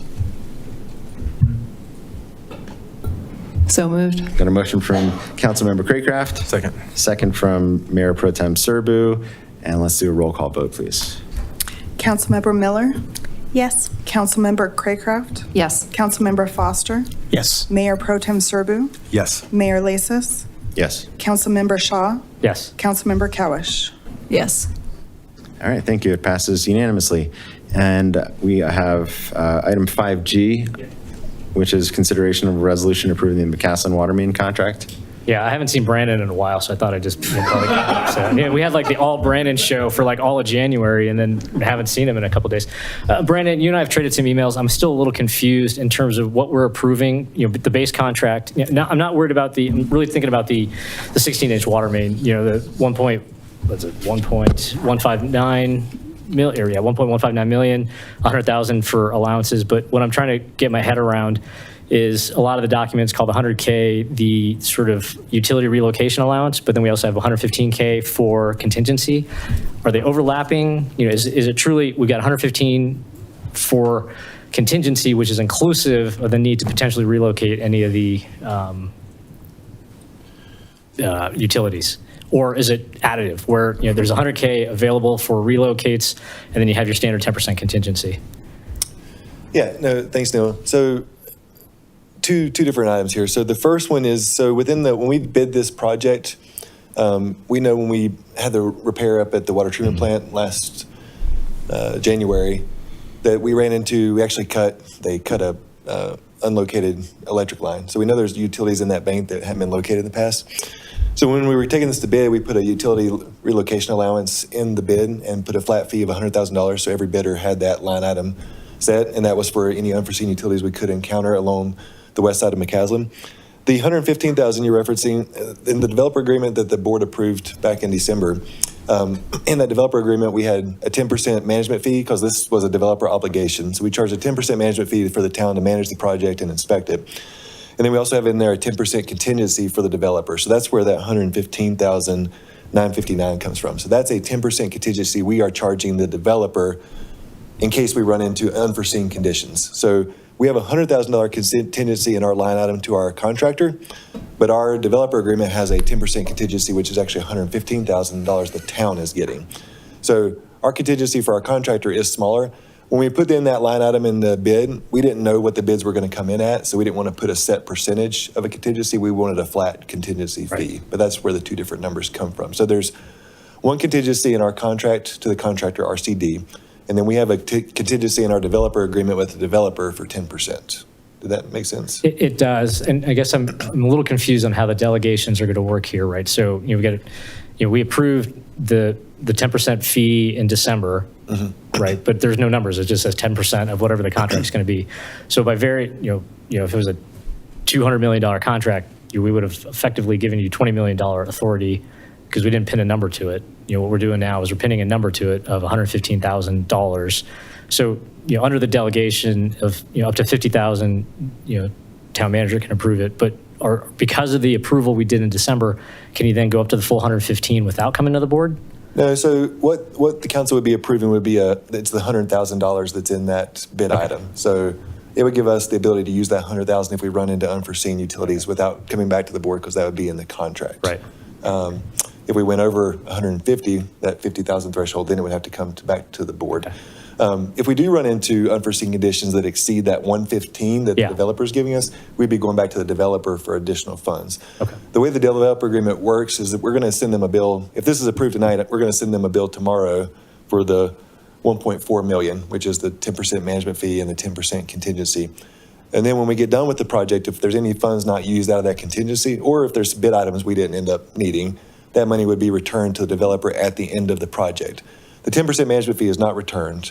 If we end up using some of that contingency, we would take our 10% management fee out of that as well. Okay. But we just don't know today if we're going to hit any contingency items or not. Well, my history with spending money is you spend all the contingencies. So as much as I try to argue against it, it happens all the time. So I will note on Rock Creek, road construction, we came in under. That actually, that was my example.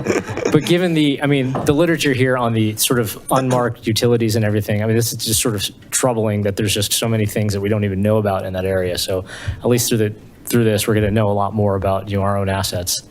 And we try to be conservative with our consultants on quantities, try to round up when there's rounding, so we have some budget in there that covers ours, whereas we pay for actuals. Yep, no other questions on my end. I just wanted to make sure I got my head around these two different buckets. All right, any additional questions for staff?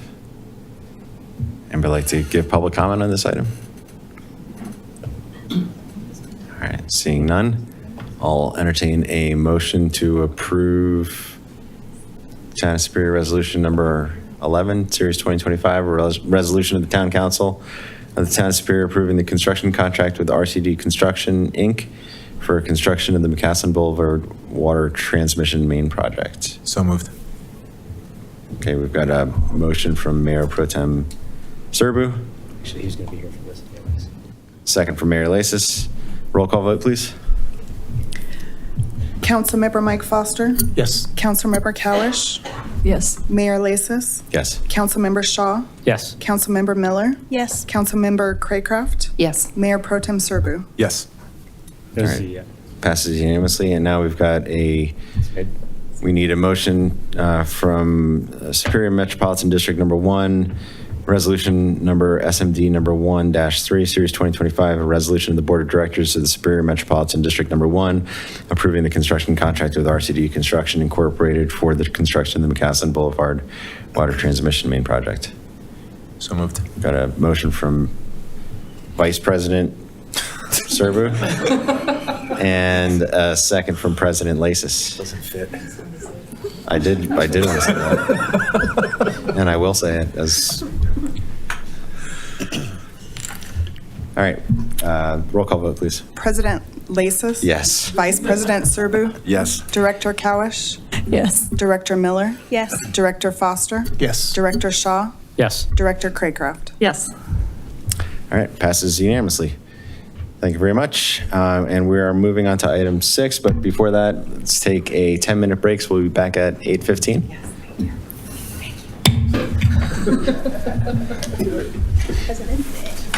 Yeah, right? Keep appetizing.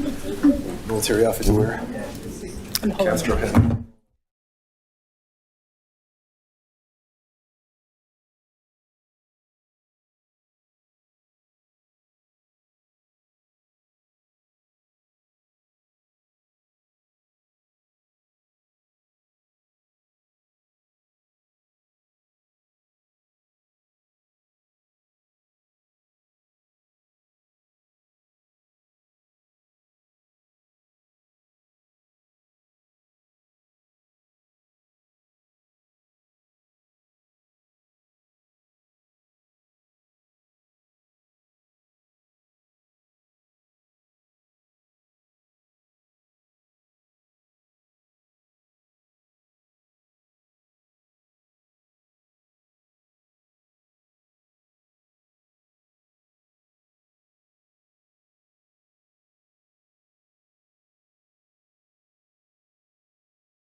All right, we are back.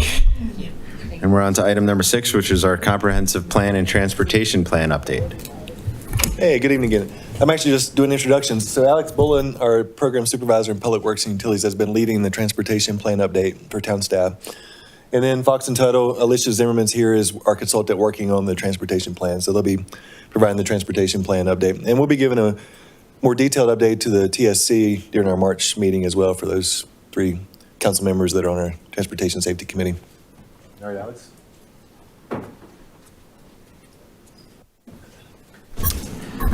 Welcome. Good evening. Alex Bullen, Public Works and Utilities Program Supervisor. I'm pleased tonight to give you an update on our transportation plan. I'll go ahead and so, as you know, town staff has been working concurrently on 3 planning efforts, the transportation plan, the comprehensive land use plan, and the Vision Zero Safety Action Plan, which focuses specifically on transportation safety. So I will give you an overview of our transportation plan. I'll give you some of our the work that we've done so far with our draft vision statement, our draft goals. I'll talk about some of the projects that we achieved with our last iteration of the transportation plan. So really the transportation plan, it's a document that most jurisdictions have. It provides guidance for the transportation system. You know, what do we want it to look like? Who does it serve? And it provides an opportunity to bring together a lot of different viewpoints. They're typically updated every 5 to 10 years. So we started this planning effort last year in 2024. So we're right on time with that 10-year update. And of course, every plan is only as good as the work you do with it. So in addition to strategies and goals and vision statements and these lofty dreams, we have measures of effectiveness to check our progress over time. And then we're combining it with a lot of hard data analysis on things like travel time for key corridors, level of service analysis for intersections, which looks at how long people are waiting at a given movement at intersections, as well as capacity numbers. And then we'll tie in with some of the comp plan teams, analysis on future land use scenarios to look at if we may need to make capacity improvements or push TOD types of programs and things like that. And then, of course, there's also an element of creative brainstorming. You know, what do we want the transportation system in Superior to do? What do we want it to look like? Who do we want it to serve? Not only in terms of infrastructure improvements, but in terms of the technology that's coming down the pipe. Things like connected vehicles, autonomous vehicles, signal technology, improvements in micromobility with the prevalence of inexpensive e-bikes and scooters. So we're really trying to bring everything together to create one comprehensive document to inform our decisions around policy and projects for transportation in Superior. And in order to do that, you know, we get the data, we get input from staff, elected officials. We've done fairly extensive public input process, and I'll go over some of that in a few slides. And we work with emergency services as well to get their inputs on things that are working well and things that are not. This map here, this is taken from our 2014 transportation plan.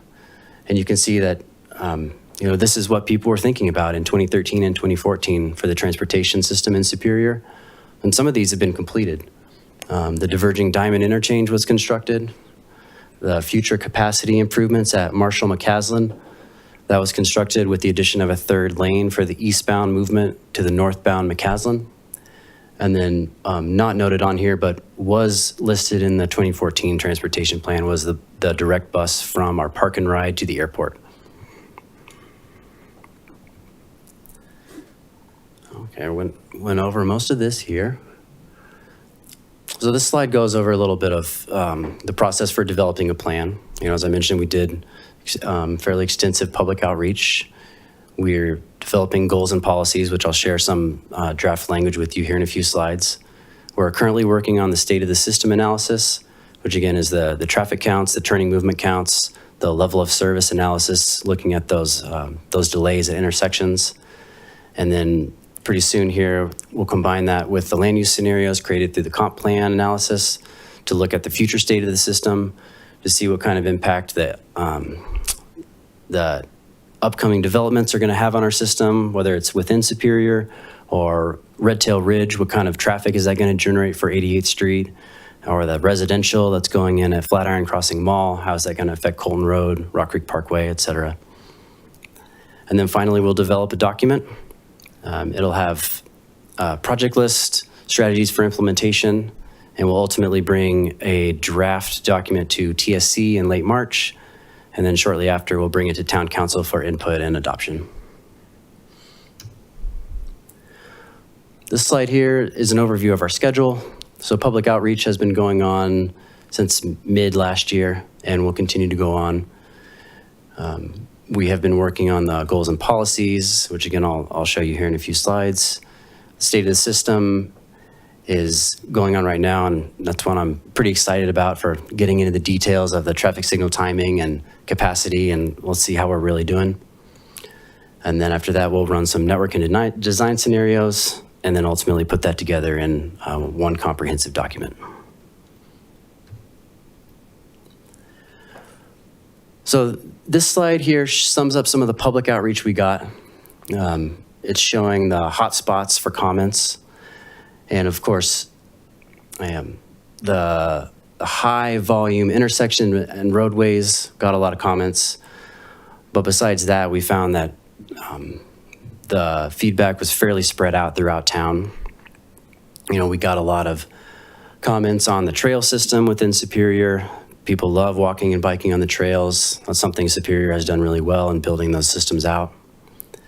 Comfort and safety is an area that folks want to see improvements on, in terms of getting to and from schools in particular, and then also getting to and from commercial areas.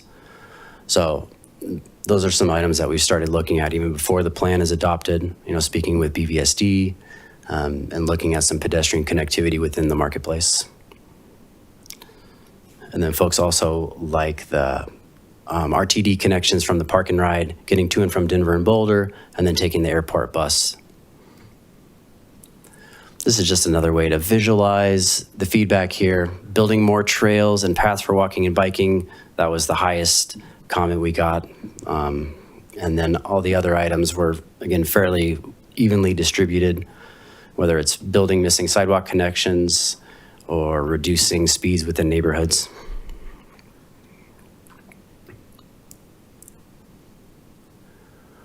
And then, of course,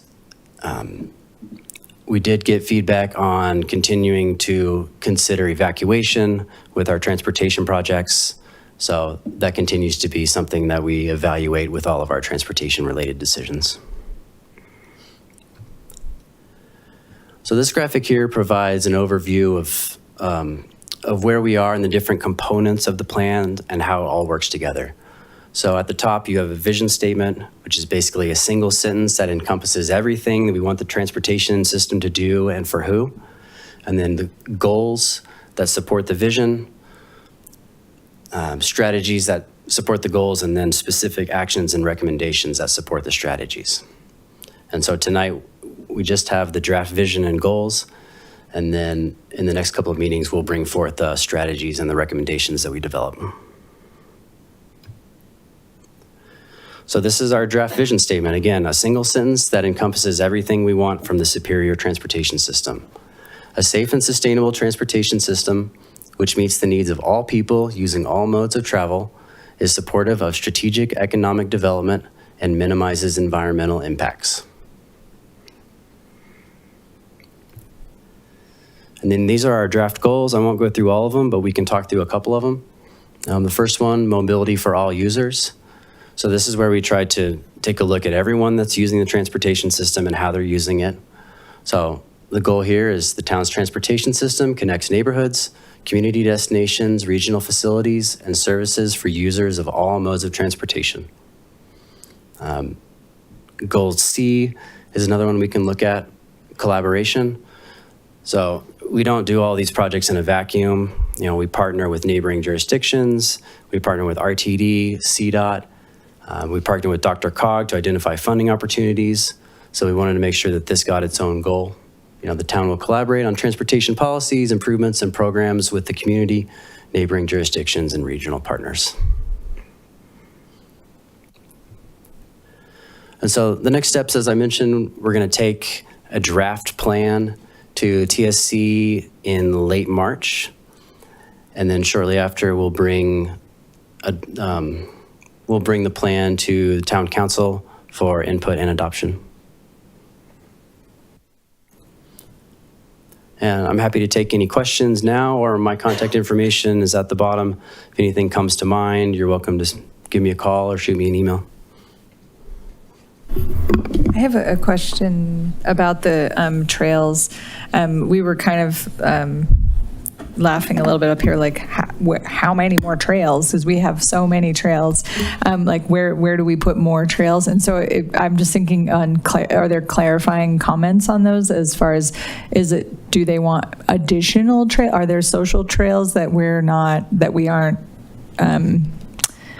haven't like formally taken over, or are they talking about connectivity to other trails that are not in our municipality? Like what is that, if there's any clarifying information? Sure. Yes, there's a little bit of all that.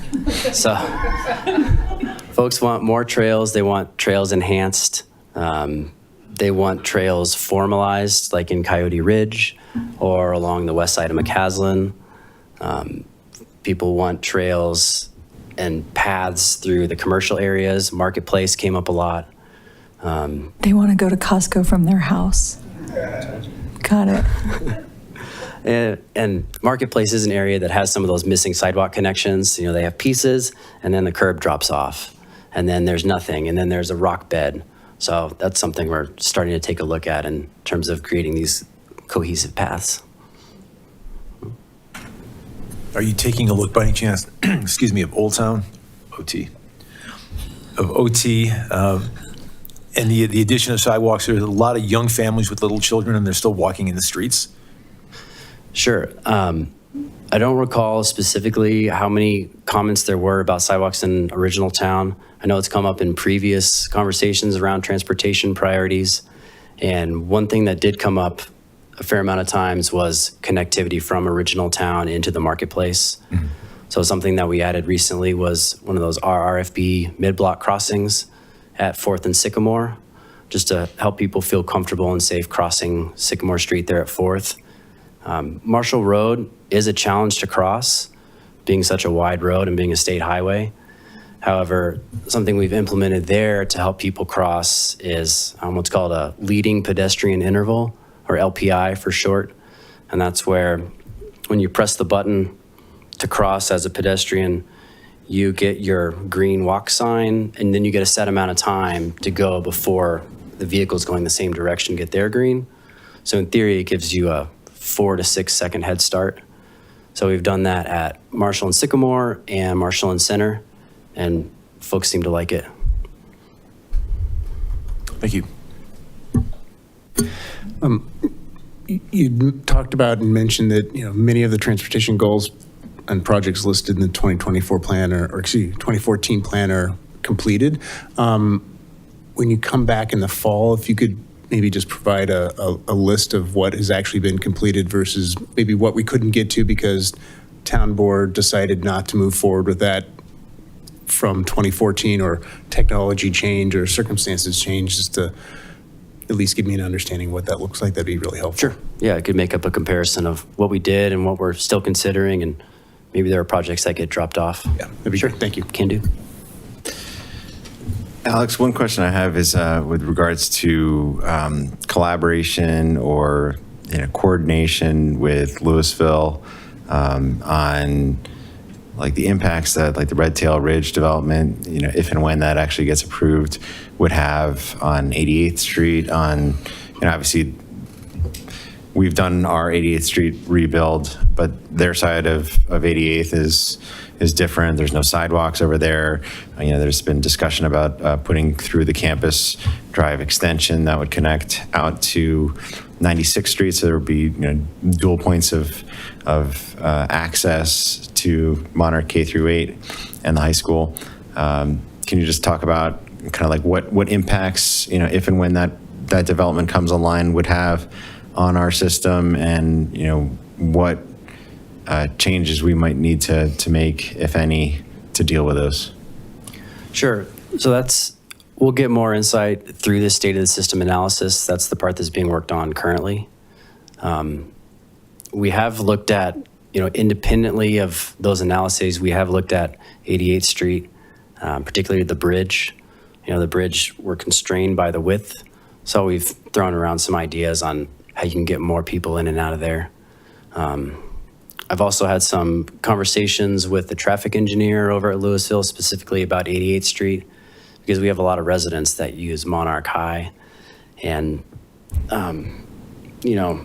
that combined with Boulder Valley School District not having as many buses, it's kind of a hot topic right now. So we've chatted about some ideas for best practices around circulation for vehicles and pedestrian safety. Besides that, I don't have any insight yet on exactly what Red Tail Ridge will do for 88th Street. Well, if and when, Louisville announces any plans that they have, I'd like at least for us to try to push that out to our residents, because I just know a lot of people drive over there, whether they have students that are going to the high school, going to the K through 8. If we could just make sure that the word's getting out so we can weigh in on those discussions as well. Sure. Hi, Lisa Ritchie, town staff. So Brandon and I do get referrals from the city of Louisville, in which we look at those, and Fox Tuttle is the transportation planner or engineer on record for that development. And then back in the design phase of when Campus Drive, when we were actually coordinating the design, we had representatives from Alex Arenello from the town of Superior, Fox Tuttle, kind of representing both, Boulder Valley School District staff, City of Louisville staff, kind of all gather in a room. And I remember Alex was, very instrumental, I think, in coming up with those designs. So I think Superior's had a role, and then from an ongoing perspective, we get referrals anytime something is changing on the direction. Anything else on that you want to add? Okay. Yeah, I do believe that currently it's zoned for light industrial, is that right? Which is generally minimal trips. Mix of light industrial and commercial uses. Okay. But we'll keep an eye on it. Yeah, we'll keep you informed. All right, thank you. A couple of questions, Alex. So when I got elected way back in the Middle Ages, one of the things I look back at is kind of what others had done, because our transportation plan was already old when I came on the board. Louisville adopted one in 2019, and then I kind of got like, hey, why don't we do this? And then, of course, we had the pandemic, the fire, and everything else, and now we're doing it fantastic. But one of the things that they did, which I thought was really helpful, is they identified a gazillion different projects, everything from a sidewalk here to below grade crossing here, $5 million for this. Because one of the things that feels like we've always been doing with the TSC is whack-a-mole. Like, we get a neighborhood complaint over here, so we'll deal with that. The other Alex, had identified a lot of streets within Rock Creek that could be could be already, because they're long, unbroken corridors without stop signs or anything else. Or they're steeply sloped. If we can start identifying some of those as part of this, then we can start prioritizing which ones of these we want to take care of over time, rather than just reacting to the latest group of neighbors that are really frustrated about traffic. But if we've got sort of rank order in terms of cost or number of homes affected, I'm just flipping back through the Louisville project, the Louisville transportation plan. Like, number one is Dillon Road and Campus Drive. Like, okay, they haven't done anything there, but at least it was something that was identified years ago as an issue. Right now, you watch people trying to get on 88th to get to school, and it's like they're backed up on Dillon Road for about a mile, right? Because there's just not enough capacity. There's things like that, so that for future boards, as we think about development, we start thinking about like what has been identified in our transportation plan is already issues that we're going to potentially magnify here. I think about how we might do development. Because we're going to talk about this in the comp plan a little bit, but if you start thinking about, some of the areas that we could annex over here, what are the ripple effects to some of our other streets and things that we've already identified here? So if we're going to do development over there, let's combine it with an improvement over here. So we're not just sort of reacting, because it feels like so many times we're just reacting like, oh, this development wants to happen, and none of us know what the traffic impacts are going to be. But if, as part of this, you've identified, if traffic changes or just we already have an issue here, and if money falls out of the sky somehow, because Louisville also went through, hey, here's ways to pay for it, and they stole an idea from Loveland, the transportation user fee, things that you could try to find, if money falls out, or if you want to increase taxes or, charge a toll tax to people trying to go to Costco or something silly, but things that we can try to fix, over time. Because I don't want this thing to sit on the shelf and all of us we did this, but we didn't do anything with it. I want it to be actionable and to give us guidance on things that we can try to go do. And I felt like Louisville did a phenomenal job with it. I don't know if their scope was greater than the scope that we've given you, but this is 150 pages long, so there's a lot here. But as we think about how do we embrace this, and it's probably going to sit on the shelf for a lot more than 10 years, so we start thinking much further out. Because I'm anxiously looking forward to this thing being a huge, sort of guiding document on how we think about traffic. Yeah, same page. Awesome. Yeah, no, I agree. So something we did when we were undertaking this project, we looked at a lot of transportation plans from the region, bigger communities, smaller communities, comparable communities, and we tried to really tailor what this plan is to something that works for Superior and for the way that we work as a staff as well. Because I agree, I don't want to go through all this effort and then not do anything with it. So we do have a project list that'll be involved with this. Not every transportation plan does, but that was something we pushed for. Okay.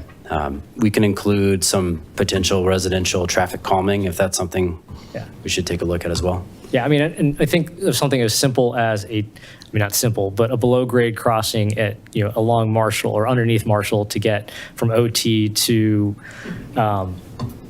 that part of Brixmore, right?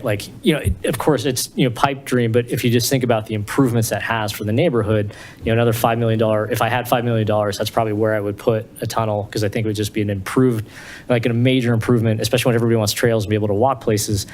You got to have safe places to cross, right? So those are the ways that, some of this starts folding back into if somebody wants to do some sort of residential development, potentially at Brixmore or mixed use, how do we ensure that pedestrians can move about safely? Well, we have to build this below grade crossing over here. Right. So fantastic. Yeah, and this is the place to list pipe dreams. Perfect. And we are pairing it to funding sources. Yep. Through Dr. Cog and CDOT and others. Yeah. Excellent. Thanks. All right. Any additional questions? All right, thank you. Great, thanks. I'll turn it over to the comp plan team. Thank you, and I'll just reiterate what Alex said. That's exactly why we're pairing the transportation plan and the comprehensive plan together, so that we have all this information at the same time as we're making land use decisions. So I'm here tonight just to say a few words before I turn it over to our consultant team led by Nora Bland with Cushing Terrell. Sorry. Down here we go. So just want to note a few little things. We have a lot of slides here for you tonight, as you've seen. We can go kind of as quickly or as slowly as you want. So we're here for you. We'll follow your lead in terms of how much you want to talk on each slide. Sometimes we might be asking for some input on each slide. Other times we might ask that we kind of get through a section before we kind of chime in as a whole. And then I want to be clear with you all, as well as with the public, nothing's getting decided here tonight at all. So this is just a preliminary look at kind of the direction we're going before we take all of this out to the public. And so we'll also share kind of some thoughts that the Planning Commission had with you. They had this similar discussion last week. But we will be returning to you following extensive engagement this spring. So just to be clear, this is not the end. So with that, I'm going to turn over to Nora.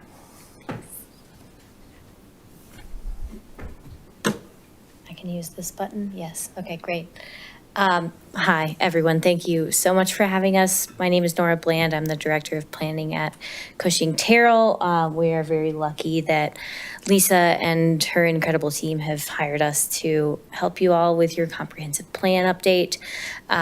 This is a really exciting project, and you all are in an incredible place to make a huge difference. So really excited to share some stuff with you tonight. So tonight we'll talk about our timeline, what we've done so far with outreach, some of the key themes that we've heard from our community engagement, and then highlights from existing conditions. We'll talk about what we've talked about so far when it comes to future land use, some of the opportunity areas that you all are looking at, especially based on the 2012 plan, and then maybe do a little preliminary vision and values discussion. So our timeline, we're kind of almost midway through the process right now. We've done our preliminary initial community engagement, and then a couple of our stakeholder conversations, but we're in the middle of our future land use conversations, and then we're going to be talking about growth alternatives, and then a speaker series that I'll talk about later. So kind of our initial outreach plan was to do online survey, which we advertised via Shape Superior, and then did a lot of outreach at the Chili Fest and Fall Festival events. And then we learned from the online survey that we weren't really reaching parts of the community that we needed to based on demographics. So we decided that we needed to do a little bit more outreach to businesses and renters. So we did a separate renter survey, and then town staff did an incredible job of going out to businesses and having one-on-one conversations. So all of that has informed the idea of what stakeholder groups are going to look like. And then town staff did committee meeting updates. So all of these committees listed, I won't read them. Lisa will go through that in a minute. And then we are right now updating you all. And then we will be holding a speaker series. Again, I'll go into that later. And then our first kind of big open house event. So some of the themes that we heard from the community survey were people really love living here, location, access, open space, trails, community character, and then open space and natural features are highly loved in this community. And it's one of the favorite things that people love about living in Superior. Growth and development, I don't think I've ever worked in a community in Colorado that hasn't been concerned about growth and development. So I wouldn't worry too much about that because, again, we don't have too much to grow here. Transportation priorities, walking trails, growth, transit service, slowing traffic, and then last mile connections to transit. Housing, people are open to options for more empty nesters, and then affordable housing and housing for seniors are areas that are maybe lacking in the community as of right now. But housing for families is a really big strength. Community values, community engagement, and then safety and sustainability, as well as, just making sure that the community is involved in future ideas of where the community wants to grow and change. Housing affordability, availability and affordable housing, and then the value and cost of homes are major areas of concern based on the community survey. And then most businesses or most folks in town do their shopping at local businesses, but people want to see more restaurants and coffee shops in town. The renter survey, again, community character is really important. Walkability, and importance of maintaining and enhancing the attributes of a desirable community. Most people intend to stay in town, and then again, people love to see those single-family detached neighborhoods, and then people are also open to a little bit more density when it comes to townhomes and smaller homes. with the businesses. Businesses generally feel that they are moderately successful, but would love some support. Mix of new housing and office space in terms of development priorities, and then improvements for pedestrian connectivity and making everything walkable. There is a concern about some high leasing costs, and then obviously workforce challenges, trying to hire for those businesses. And then there was a good interest in the local businesses to focus on sustainability. Jump in here. Yeah.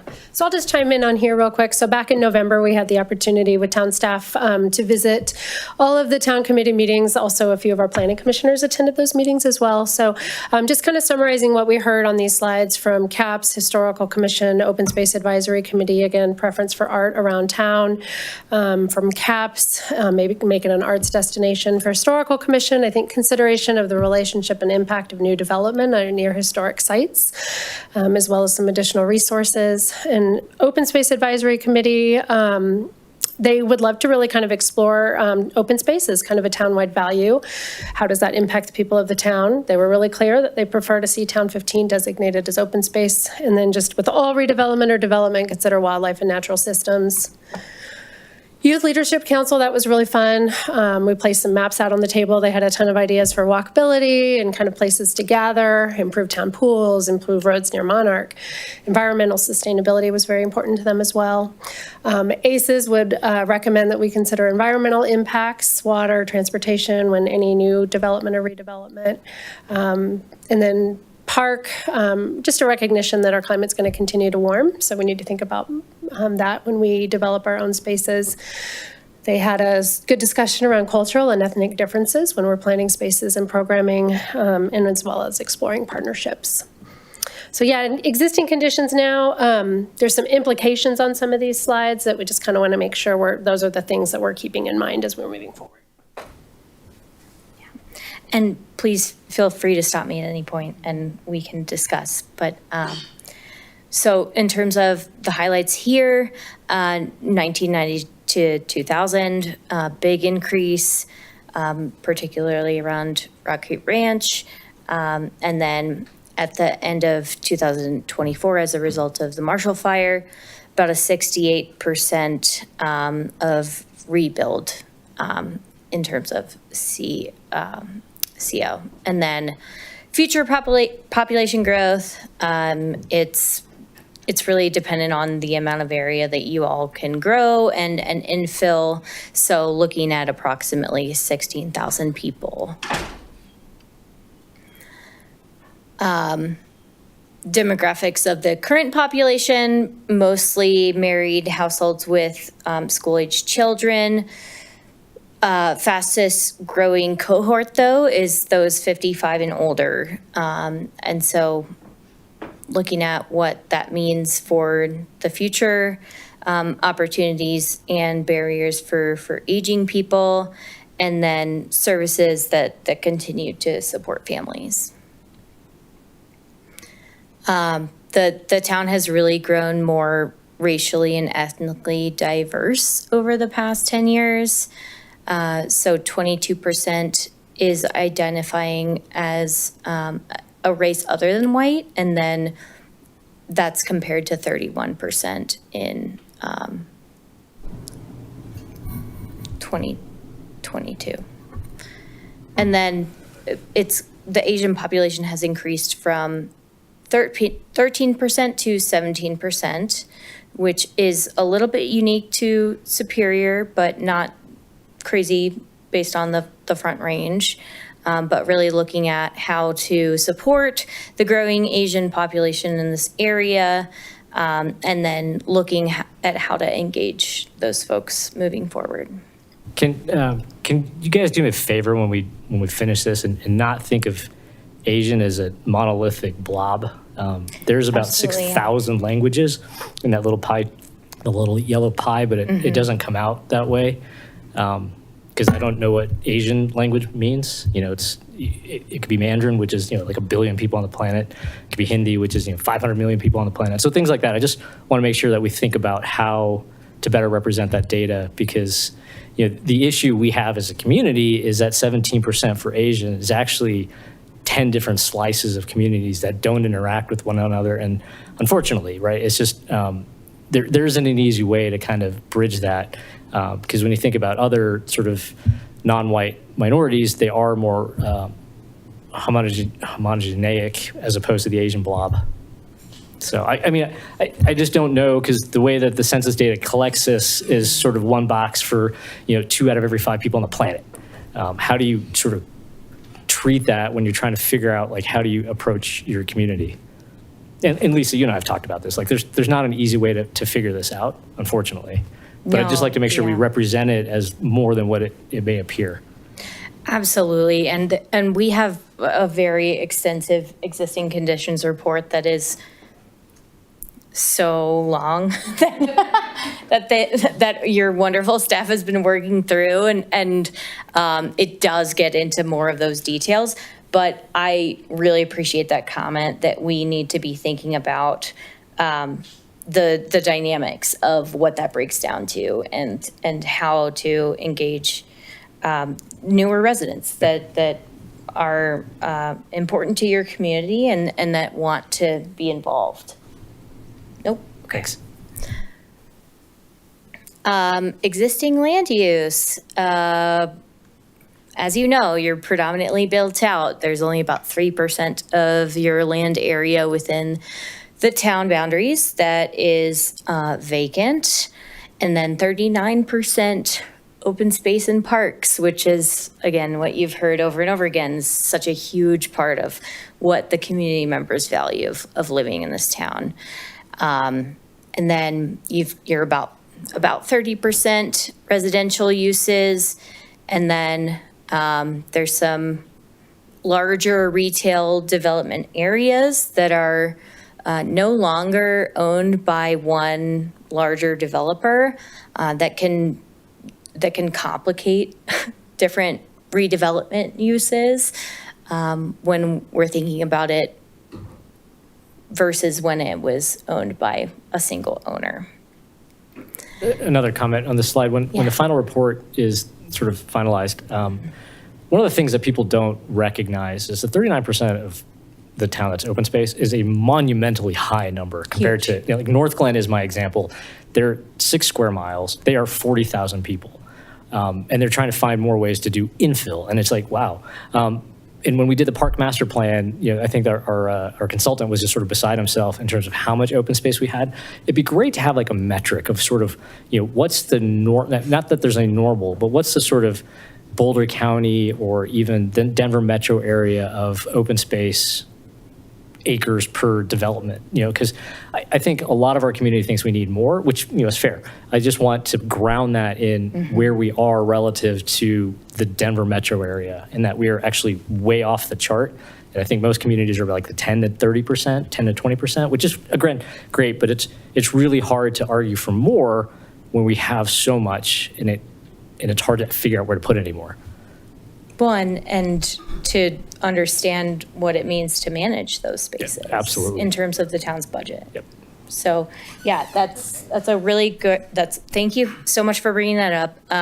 You are exceeding in that area in terms of the national parks and recreation standards for open space.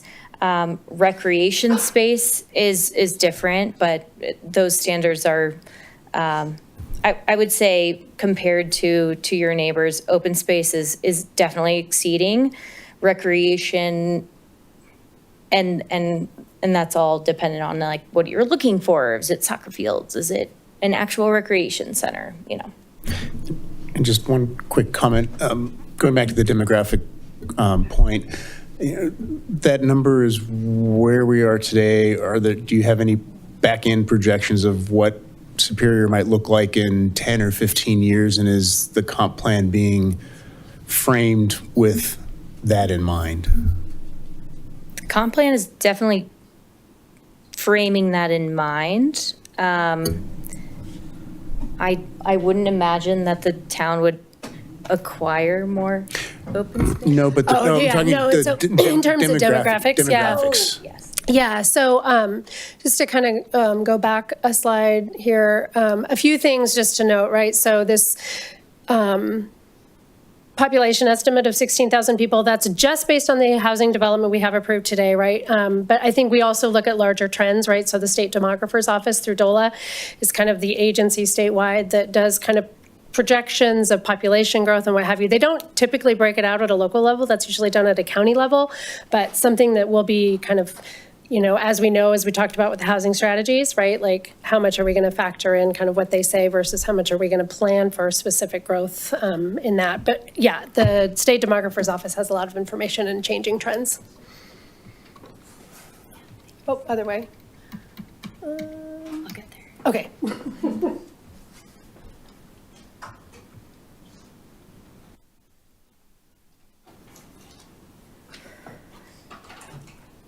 I'll keep going because there's no other comments at this moment.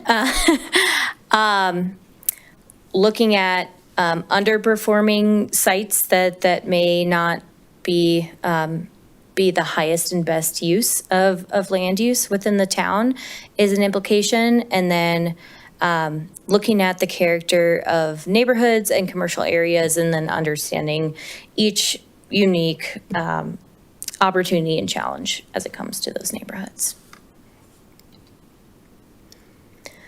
As it comes to housing, about a third of those folks that live in Superior are cost burden, which means that they are spending more than 30% of their income on housing.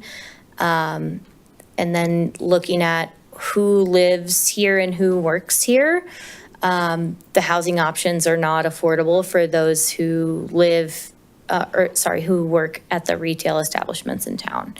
So 46% of housing has more than, has 4 or more bedrooms, compared with 30% in comparison areas. People who are looking for a 1 or 2 person household, would be a little bit larger than what they need. And then rents for apartments have grown 56% since 2012. And then seniors are really the fastest growing demographic in town. Really looking at what housing options are available to seniors in Superior, it's pretty low as of right now. And then again, you all know the Marshall Fire has really impacted the kind of the naturally occurring affordable housing in town. So really looking at diversifying the types of housing that are available in town, and then looking at potential affordable and attainable housing within every housing development. And I know you all already have your inclusionary requirement, but then missing middle is another area that's gonna require some thought and some intention, because that's not the type that is necessarily subsidized. And then looking at unique needs and requirements when you're looking at engaging the community around housing. Economic development, I think I already touched on a lot of this, but it's, you have a lot of in-commuters for your workforce, and not a lot of folks that can really afford to live here full-time. Office market is still tricky ever since COVID. So the thought of building more office uses is a little difficult. It's going to be one that's potentially going to take a little bit longer to realize. And then as it comes to the workforce, you have a pretty educated workforce and population. But again, most folks are commuting out than working in. And then in commuters are those retail workers that are making about $42,000 a year, which is not able to afford to live in the town of Superior. And then again, you're not contained, you're not an island, so what happens in Louisville and Broomfield will affect you all. Some non-residential development prospects, because we know that's a really important part of your bottom line. They're potentially good candidates for your size, demographics, and location in Superior. Retail is commodity and daily needs, specialty shopping and goods, dining, quick service restaurant, cafe diner, and then entertainment, office, small to mid-scale, individual office space, meaning like WeWork shared space, and then medical office, lodging, upscale or national chain, or a boutique hotel, and then others being life sciences, light industrial, healthcare, clinic, or private educational. For sustainability, we're gonna skim these quickly. You all have them in your packets. Maybe we'll just skip this one. Hazards, obviously, floods, fire. Looking at what those implications are for land management, utilities, communications, economic systems, public education, all of that. Park recreation, open space, again, huge amount of open space and parkland. And then wonderful trail system, really figuring out how that works with land management and hazard resiliency practices. And then looking at the region as a whole. Infrastructure, I think I've heard from many a service provider that it's great that you all have these IGAs and partnerships with larger systems, and that's a wonderful benefit to the town.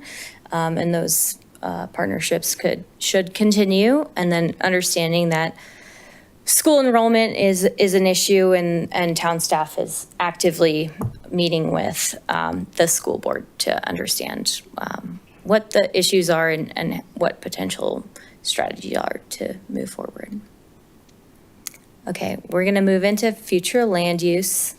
Quick pause if there's any questions or thoughts on existing conditions. We're like, let's go. Move forward. Just okay. Because you asked, it made my brain go. If you go back one slide to the BVSD, Sure. Sort of, where we're at, so this is sort of typical for the age of our community. I'm not sure I buy that because, other parts of Boulder County are much older communities, and their school enrollment's not cratering like ours. So I'm curious if there's some other dynamics going on, because if it's our gigantic houses here that's precluding the ability for the turnover, or if there's something else going on that's making it harder to get, to keep the enrollment numbers higher at Monterey. Because BVSD put the report out, 5 schools, 2 of which are in Superior, that have like no path to really starting to get back on the, above the mean of where they need to be. So planning staff met with the BVSD school planner, Glenn Segru, maybe a month or so ago, and just had a conversation. So a few things to note. The thing they're not surprised at is kind of the fact that we had, remember back in the days of the pods, right? When we had the trailers and there was a lot of crowding because the surge of new residents. The fact that that's not the case anymore, and enrollment, kind of pre-COVID was fairly stable. I think what you're seeing now is just some parents kind of preferentially not going to El Dorado K8, and one of the reasons they think it might just be kind of the topography and the distance for certain parts of town, right? So I think you're seeing an impact to El Dorado K8 just related to kind of some walkability and distance issues. So they're opting into Monarch K8 because if you notice that one's been a little bit more stable. But the thing that we did ask, and as you are, the district is having a lot of discussion around declining enrollment. What types of policies could we put in our comprehensive plan to ensure that BVSD remain successful? And the biggest thing is really just certain types of new housing, just to kind of continue that enrollment steadiness, because again, they do expect to see kind of the life cycle of residential development. It kind of slowly builds up. You kind of hit a surge and then it really tapers off, and then you'll never go back to where you were, is kind of their position after, kind of 15, 20 years of a lot of new residential development. Kind of just drops off and tapers because this turnover is so much more slow, as we've seen. Okay, thank you. I'll kind of breeze past this, but this is just a reminder for anyone about what the future land use map does and how it functions. It's really a tool to illustrate growth for the community. It's a guidance for decision making. Staff will review it, and then you all will at some point potentially approve or deny it. It's informed by the public and history and landowners, and it is amendable. So it's the way that we move forward with this comprehensive plan does not mean that it is the end all be all. It's not as regulatory, it's not zoning. It informs zoning though. It can inform the updates to the zoning code. It's not a development plan, and it's not new. Your current 2012 plan has a future land use map. So we have these really opportunity areas because, as you know, the town is majority built out. And so we're looking at these areas that are either not built out or potential areas for redevelopment. And so I'll walk through these individually. For 76th Street, we're looking at about 24 acres. It's vacant and it is not inside the town boundaries. The 2012 future land use was light industrial. I guess I should rewind a little bit. We did a future land use workshop with the town staff and then city manager over there. And then we really looked at what it was before and what it could be in the future. And then we had our economic development consultant look at what was really feasible. And we also interviewed landowners and developers of these properties to understand what they have attempted to do in the past and what is feasible for them in the future. And so these are some preliminary recommendations from us and town staff, and those that's what they were informed by. But we are really looking for input from you all tonight on these preliminary recommendations. So looking at potential future land use for this area, we're looking at either light industrial or medium or high density residential. Some of the site factors here: access to transit, perception of potential vehicular access issues.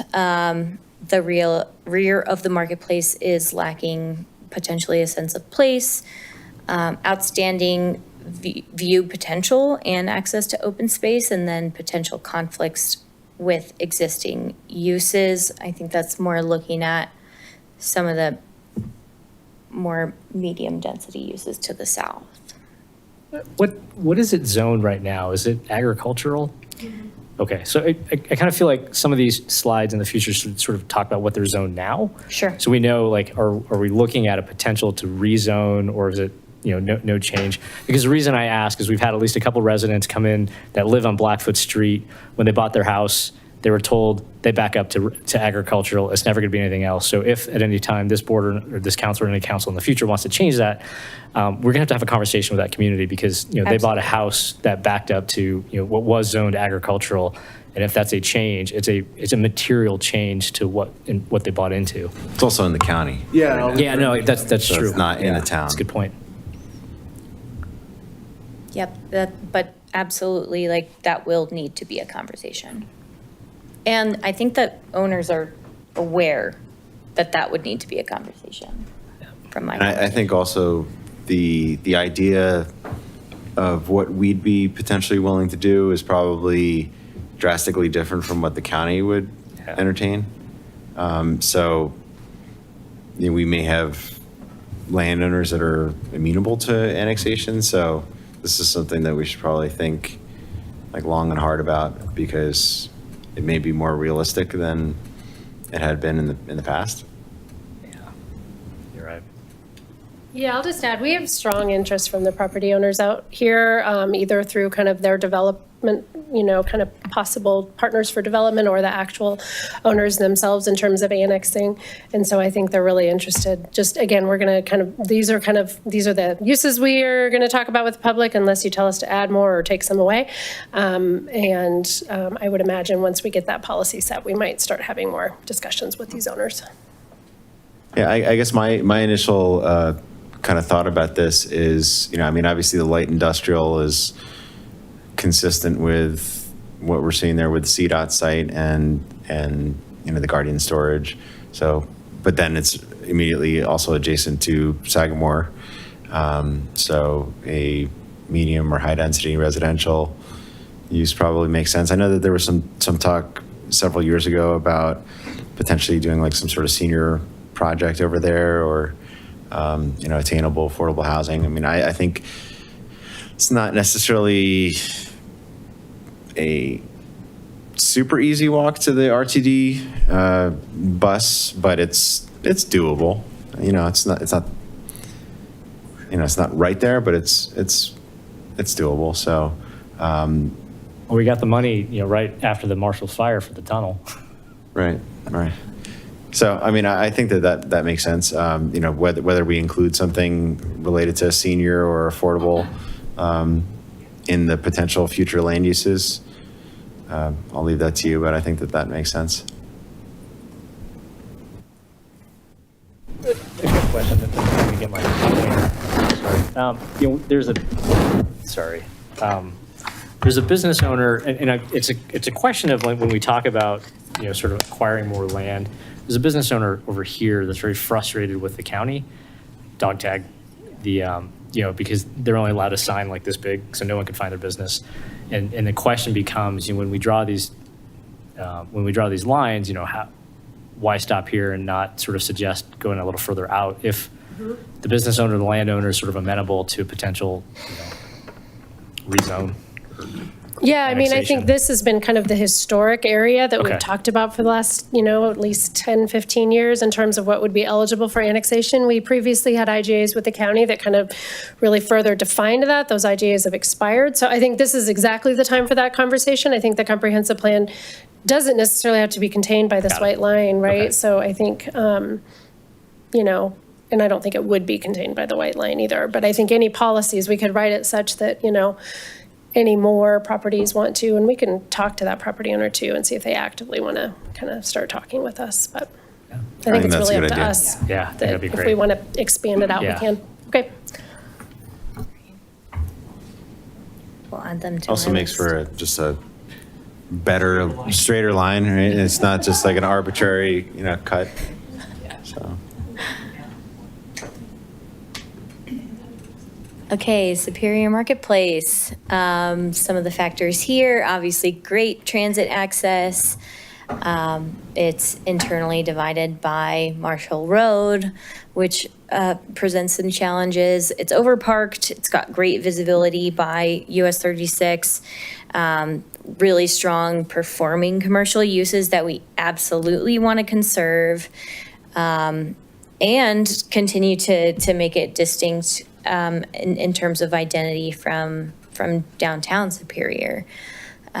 But I think there are opportunities for infill and redevelopment in terms of, underperforming areas.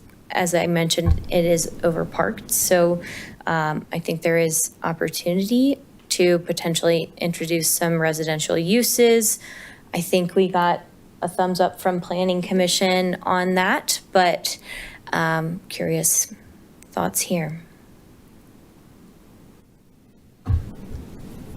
I fully support infill. Yes.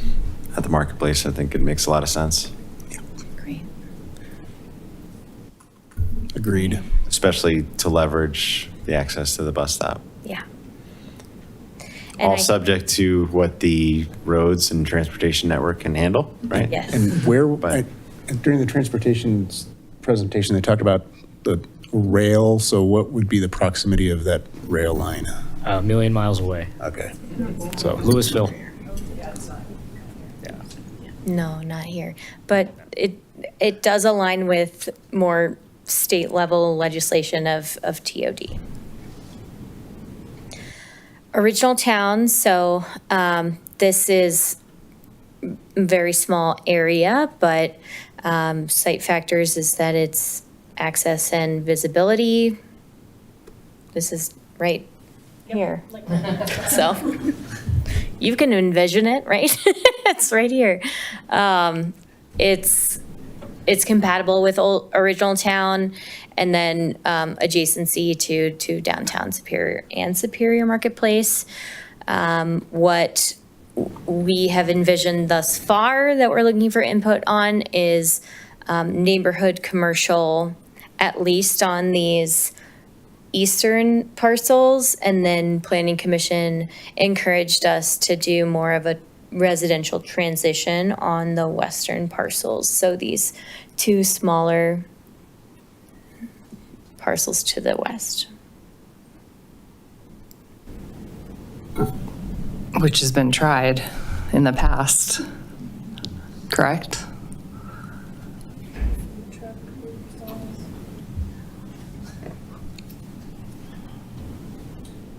And those properties just across from Town Hall, they're zoned commercial already. And then the ones to the west are zoned residential. Residential. Low density. That's what I thought.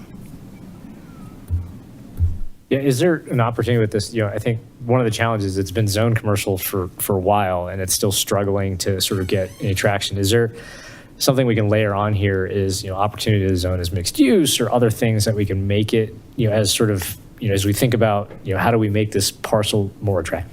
Yeah, that's a good question. I think, just in, kind of outside the comprehensive plan, that's something we've asked the listing brokers, like, look at our use tables, right? Like, what uses are not in there that you think would be successful?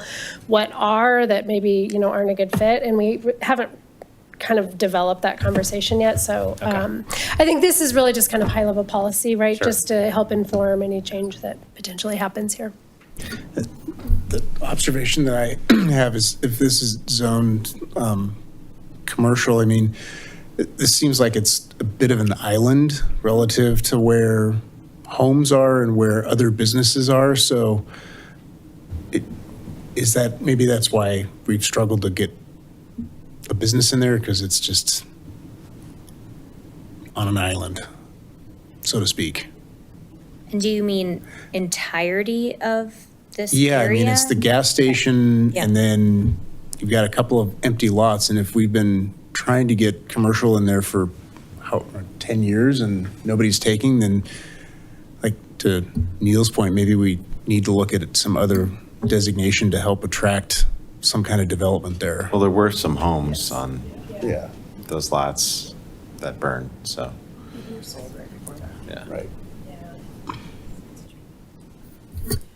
Yeah, I think just, I think through this process, just having, potential buyers also hear what the community's interested in, right? I think that can help from a marketing perspective as well. So, as Nora's mentioned, this isn't zoning, but I think it really just kind of, we're thinking more neighborhood scale commercial, right? So not necessarily, giant office building here, but really what can help serve as a transition between McCaslin, which has high traffic volumes, into original town. So this is a tricky site. And I think this one has been added since the last comprehensive plan? Yeah. Because there were, as you mentioned, houses here before. Discovery Office Park.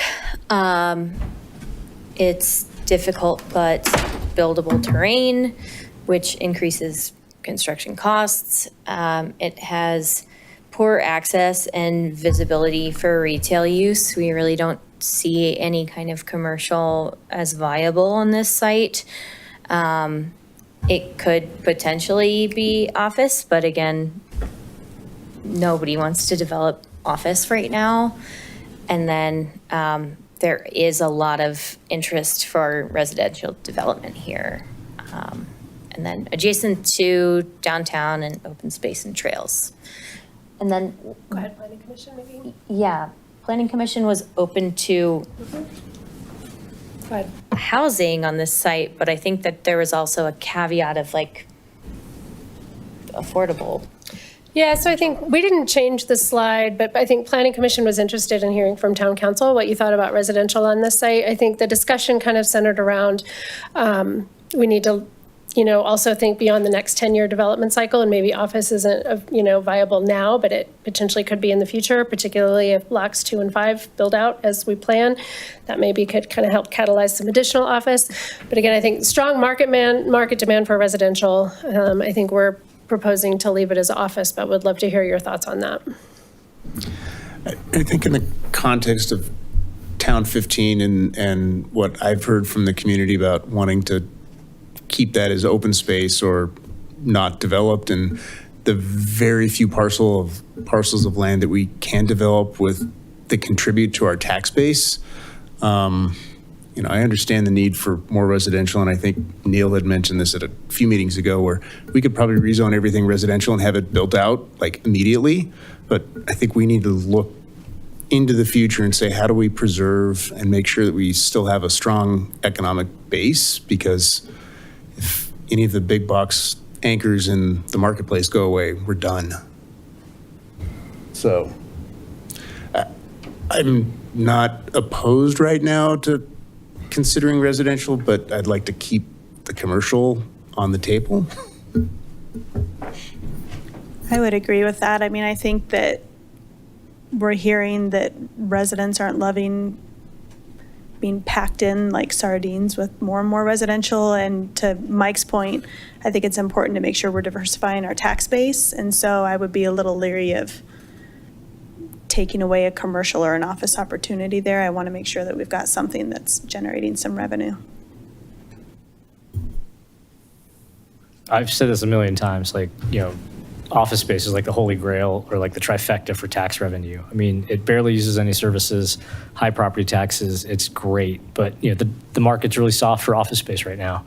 There's no question about it. But I don't want us to take the current market conditions and redo what we think because we're struggling, or because in this case, the developer just wants to get out of that space.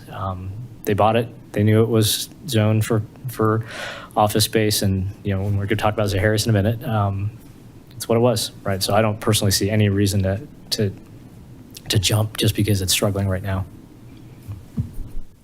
I also think too, we don't have a lot of office space in Superior, and that's a great pad for it. So I think that's a really great use, and I'd like to see it stay office. I don't need to see anything change now, but if Town 15 isn't an option, and then we're just going to make everything else not an option, I would be open to housing being here. It's clearly a need, and everything we've done has suggested, and things like our schools and, housing situation, and it would make so much sense there as well. So I would be open to discussing it. I'm not opposed to that. I'm on that side too. I was about to say that's a really good point, that with the amount of space that you have left, we have to really consider everything as a whole, right? Mm-hmm. Like there are certain areas that we can give a little bit and understand that it's never, the thing that we want is never going to happen here, but there are other areas that we can still hold out hope for. Sorry, I just stepped out real quick. Did we cover the downtown area with the element? No. Okay. No. Then I definitely want to see this, and when we get to that, I'll have a point on that. I think we need to keep commercial as much as possible and keep office space where this is. I mean, we've got one pad in existence. We've got 4 other pads we can build on. One thing we're really looking at, we're a small landmass, less than 4 square miles, and we're getting bigger. And now we've got another senior element coming online who wants to downsize from the larger houses in Rock Creek into more manageable ranch-style plans. I mean, we're eventually going to have to start looking at a verticality. We're going to have to start building up with 2-bedroom luxury units for seniors who can have a concierge desk and have everything taken care of, no maintenance, nothing at all. Someone signing for their packages. They can go travel the world and not have to worry about somebody watching their house. And we can achieve that with what little land space we have. But I think this, to Stephanie's point, commercial is the tax base. Commercial is going to generate a lot more revenue for the town. And we can be very creative about creating residential spaces. And I think we need to start thinking outside the box when it comes to that and not handicap ourselves by getting rid of something like this. Yeah, thank you. Only if it gets developed, though.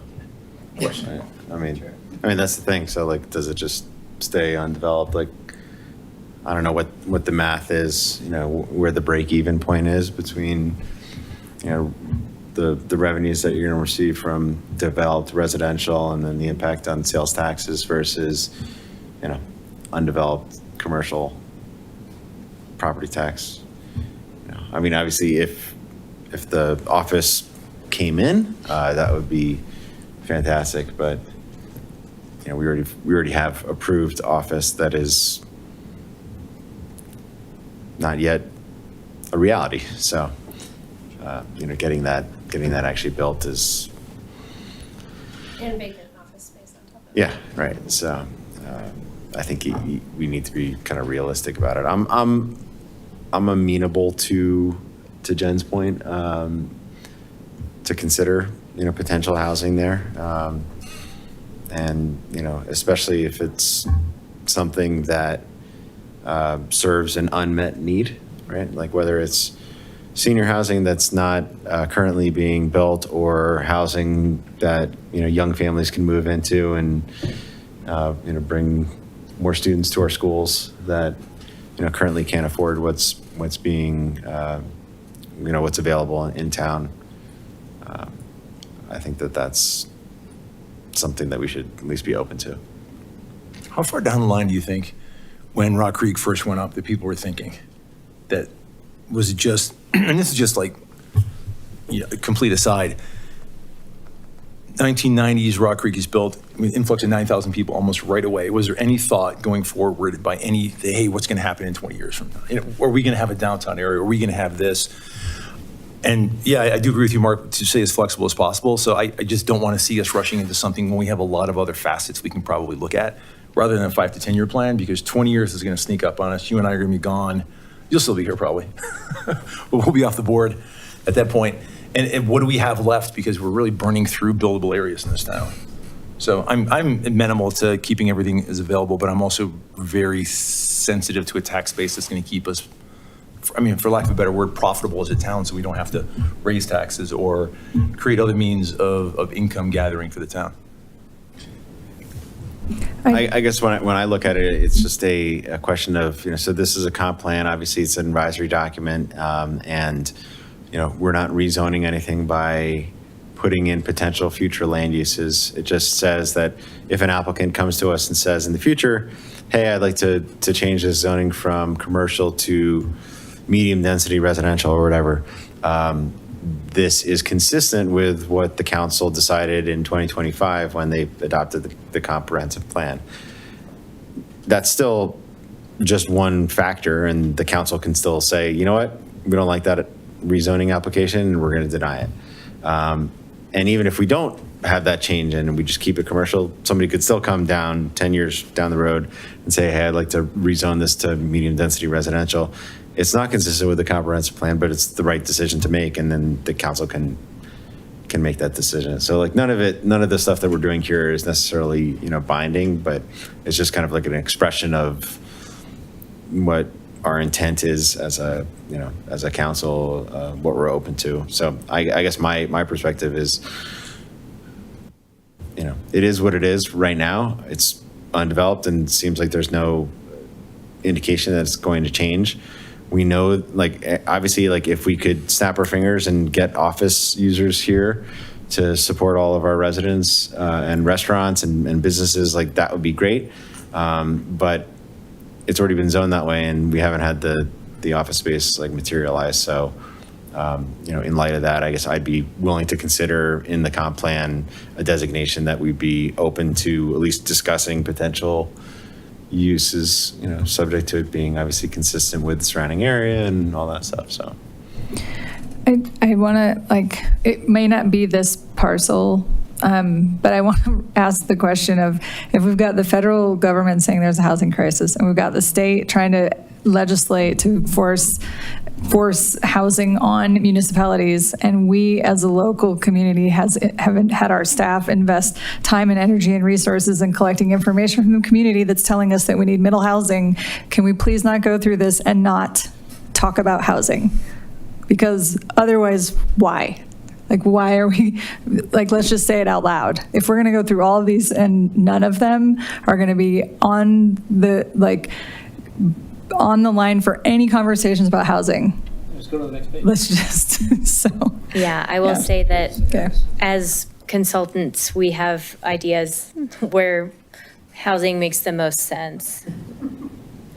Okay. It's looking for permission.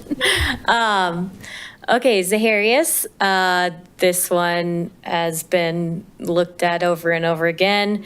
2012 wanted it to be mixed use. We have a lot of sympathy for this landowner. I think they've really tried their best to make what commercial potential uses could make sense here work, and it hasn't. And so they do have good visibility from 36, but not great access. There's not really great transit use, but if we're looking at light industrial, not a great neighbor for the surrounding areas. The reservoir is a great feature. There's nice habitat for wildlife and birds, but the site terrain is an issue. But there is good walkability to schools. So we are looking at potential for mixed use or medium density residential. Really, in reality, what that would potentially look like is like a private gym that's not huge on the same site as townhomes, something like that. Anything I'm missing here? So this is zoned RAC now, right? Zone commercial. Okay.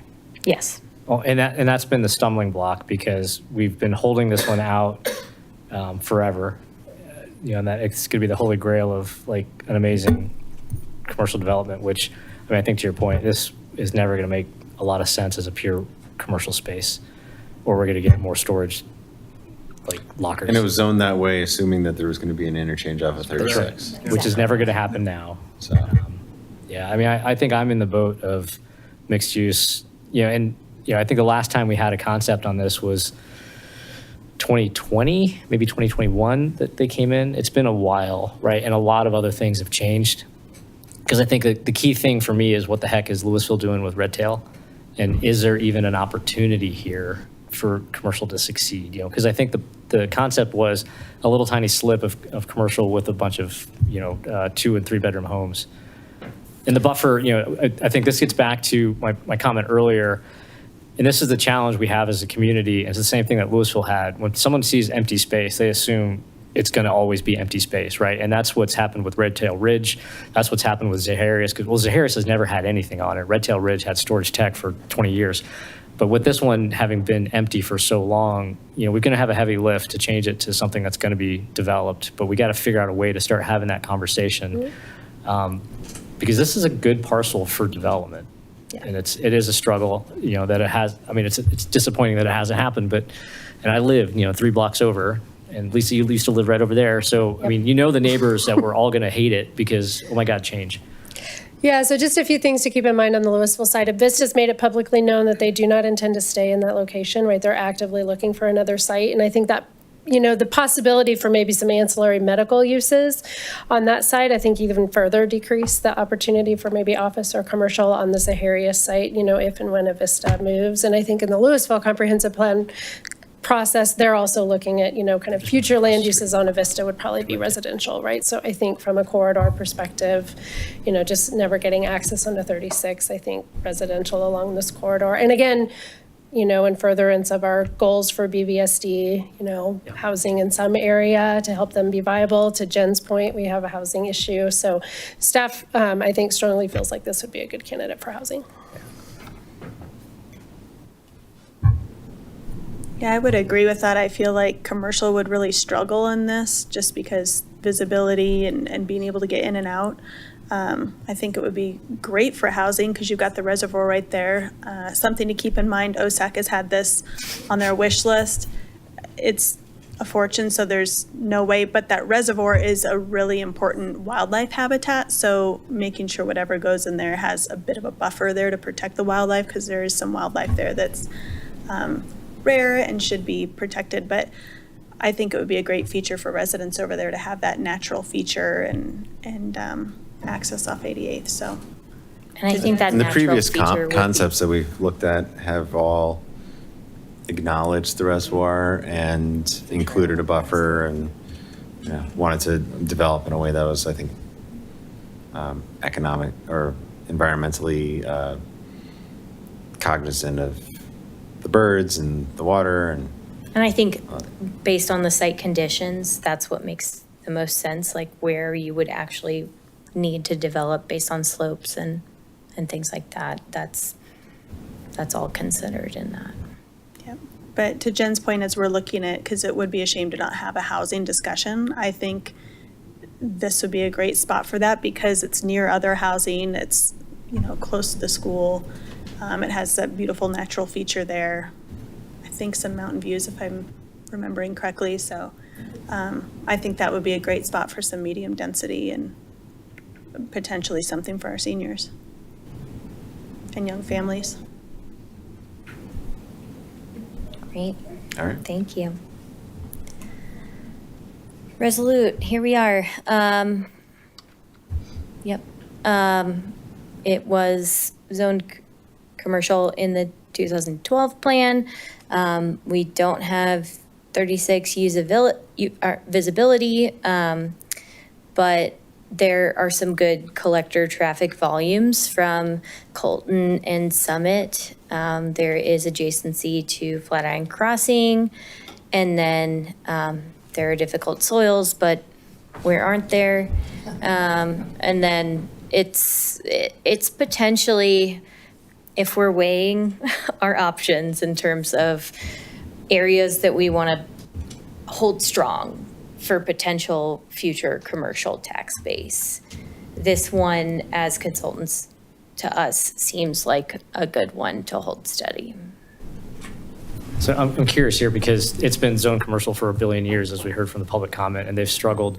And with what Flatirons has now done, finally, is they're going all mixed use, right? With all the redevelopment. And I'm curious to hear what you think about, keeping this as commercial as opposed to going straight to mixed use to kind of match what Flatirons is doing. I think I would say as staff and consultants open to that, just not going straight residential. Oh, okay. Yeah, and I think we could certainly put in some language around no residential uses on the ground floor, right? So I think if you're open to residential on the site, I think we have to put strong language around like maybe minimum square foot of commercial uses, no commercial uses on the ground floor, right? Because the minute you kind of open that door, they love to kind of push their way all the way in, and then maybe you get like a 3,000 square foot little retail corner, and then the rest of it all goes residential. So again, I think we could craft some policies that keep that door open with some clear parameters if you're interested in that. So I'm personally very interested in that. I want to be careful we don't call anything flex space and allow it to become, let's just call it, live work. I think a strong retail footprint here, base floor, residential. I mean, like the concept that was presented, and of course the hotel split and everything else, and financing was what it was. I think there's a tremendous opportunity on this corner. You've got, great walkability. It is Broomfield you're walking into, but there's a Walmart across the street. There's a lot of opportunities here with what Flatirons is doing, and we can try to capitalize on that. We also have our monument sign. The that's right. Welcome to Superior sign, one of our 3. And we did see that concept at one point that had a pretty kind of like striking landmark type building that was a mixed use type project. I'm open to being flexible on this. I think a mixed use project could make sense. We did partially rezone this project already to allow the whatever the Montmere. Is it? Yeah, Montmere Autry Shores development to move forward, and obviously that's built and is a success. So I think mixed use makes sense. This is another one of those parcels that was zoned, I think, thinking that the Jefferson Parkway extension was going to be coming off. So it was RIC zoning, assuming that, this would be a good location for like a gas station or like a hotel or something like that, like something that you would have on an interchange of a major extension of a highway that didn't get built. So in light of that, I think we need to kind of like recognize that the zoning that was approved back in 1990, I don't know, when it was originally zoned for the Rock Creek PD, never materialized. So we should be a little flexible. Yeah, but I think Mark brings up a really good point. We already did the split, right? No more entertaining. Split this off for residential, and then we'll do commercial to this little tiny corner, which may or may not materialize. It's got to be an all at once, because we've been burned by that a few times. How much of the site, the water retention, is that detention ponds or retention ponds? I believe it's a detention pond. Okay, so there's no active water being held on the site, right? Okay. How much of the site is for retention and detention?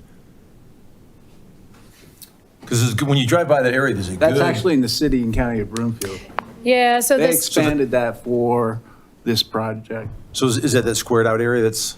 this is not within Superior, right? So, and then you can see kind of the shadow, the reservoir, or this detention pond kind of comes in a little bit. Do you know if this was sized to accommodate? It was. Okay. And that, the square in the corner, that's part of the overall property. That used to be a director's parcel that the town owned. And we worked with them to incorporate it to help facilitate the development of that site. Okay, I'm going to take a different tact on this one. I think this one needs to stay commercial and not do mixed use, because you've got mixed use at the mall, which is that's a massive undertaking. And then we've got the Cobo project around it, which is, I don't know if you guys have been painted, it's stagnating. Yeah. It's not selling units. It is dying on the vine. And I don't want to see us putting more residential right next to it when we're basically competing with an entity that we gave, advantages to try and succeed. So I think this would be much better use of staying commercial than a mixed-use opportunity. The hotel idea that came in, was it 2022, 2023? Fantastic idea, especially if you start taking into account CU football and how much people actually use RMMA as an airport for private jet usage to come to the games. They don't want to stay in the hotels in Louisville. They want to stay in higher end hotels. So a nicer hotel opportunity here could be good.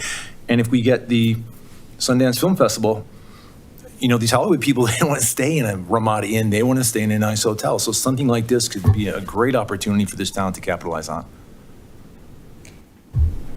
I'm happy to have our economic development consultants look at a higher end hotel and the feasibility on this site, because I don't think we have yet. So yeah, more mid-range hotels. So thank you for that idea. I'm gonna move on. It's almost done. Sorry, I'm sorry. Town 15, everybody's favorite topic. 2012 future land use was mixed use. Some of the site factors, obviously, it's adjacent to some very vocal single-family detached residences, no highway visibility or real transit access, excellent site aesthetics and trail connectivity, obviously adjacent to the open space, and then really looking at wildfire mitigation, and then like the pros plan says, they're looking at this site for potential park and recreational amenities. As consultants, we have seen the potential for this site as mixed use being owned by the town. This is one of very, very few opportunities for the development of affordable housing. And then also the development of a potential recreation or civic use. So you really could have it all on the site. It's a large enough site that you could fit many of those uses on the site. It's really a conversation that we need you all to have about what the priorities are here. Again, consultant, so. Yeah, again, I think from town staff, we're just following the lead of what was in the Prost plan. But I think, as Nora mentioned, a lot of advantages because we own the property on this one too. So, but really curious to hear if Planning Commission, I think the majority of Planning Commission was very open to adding residential to the potential uses for this site. So again, majority, not all, but they had a pretty good discussion about that.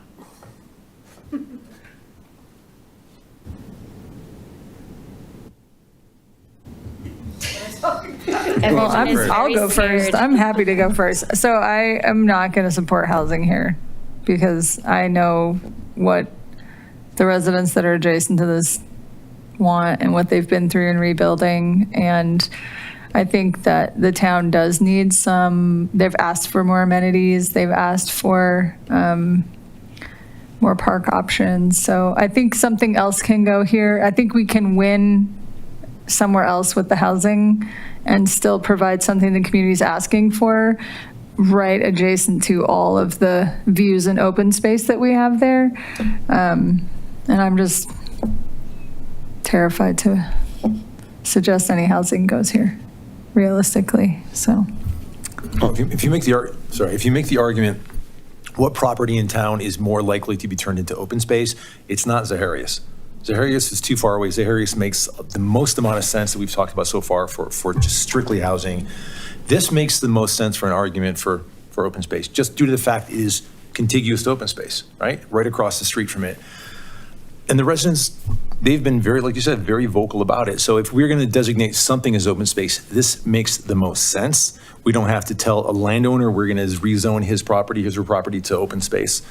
So if we're going to have a discussion about what property should become open space, this is probably the primary candidate. Zaharias should probably be much more discussions on that as far as residential, but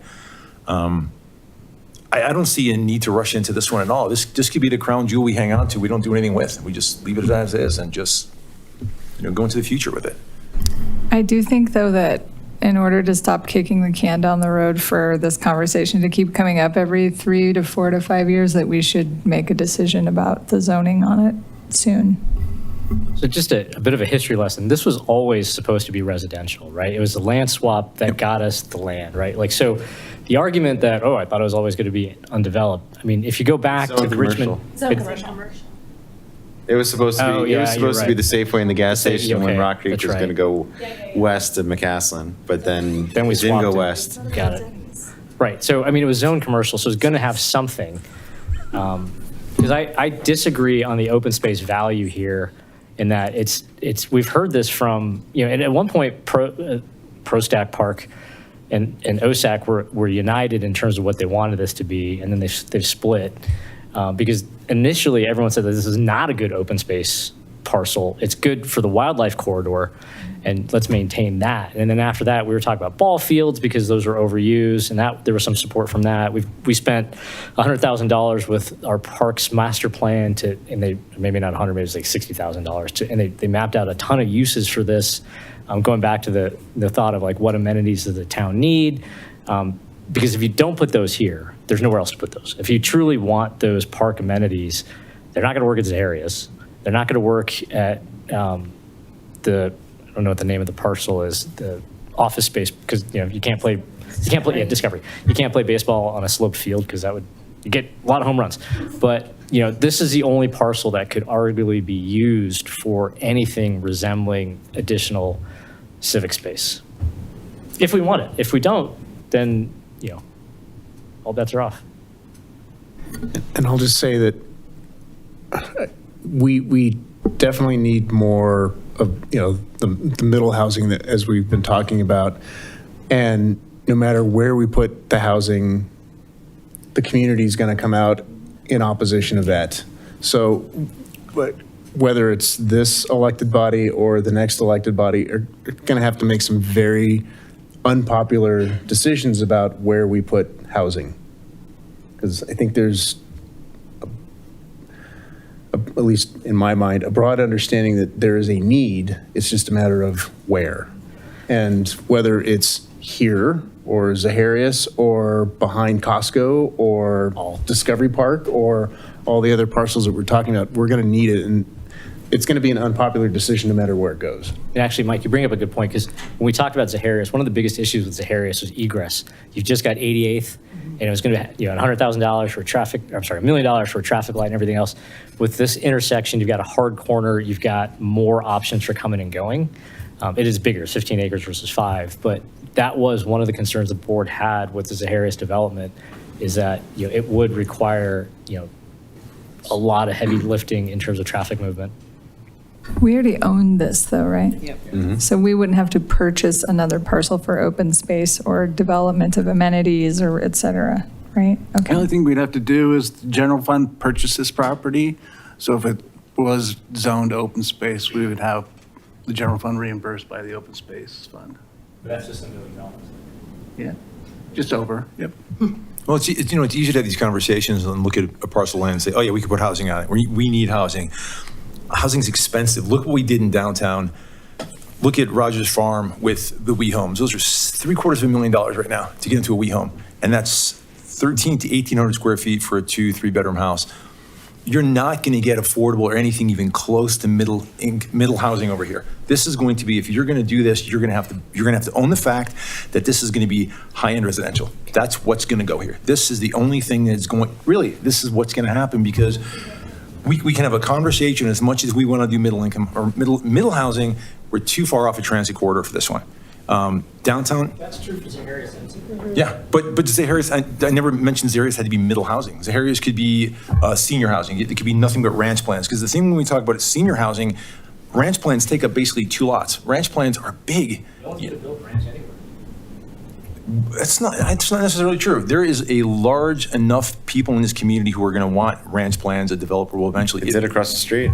Yeah, and look at the entrance, filled up, sold out pretty quickly. Calmonte, example, much more high-end ranches. So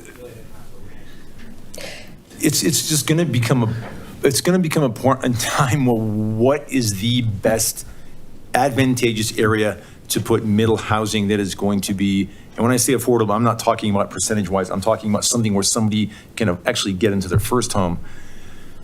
The advantage on this site, to that point, only to that point, not the open space park conversation, is because we own the land, we could discount the cost of the land relative to a development on Zaharias, right? So the built-in advantage strictly when it comes to affordability is because we would own it. So that could, if we don't sell it and profit from it, that could impact the affordability. But yeah, and as a, yeah, I mean, I work at an architecture firm that does affordable housing. The only way that you can do it is with a discounted or $1 Free, say free. right? land Yeah. payment. So it's a large property that the town owns that you have an advantage of doing what you want on it. It's also big enough to host several uses. So those are my consultant thoughts. Yeah, it's not an easy conversation. I mean, No, it's definitely not. it's, something architects have been struggling with for decades. How do you make housing affordable in an area? How do you make architecture for the masses? How do you make it so people like post-World War II can come home from the war, get a house, afford to have it, and create communities?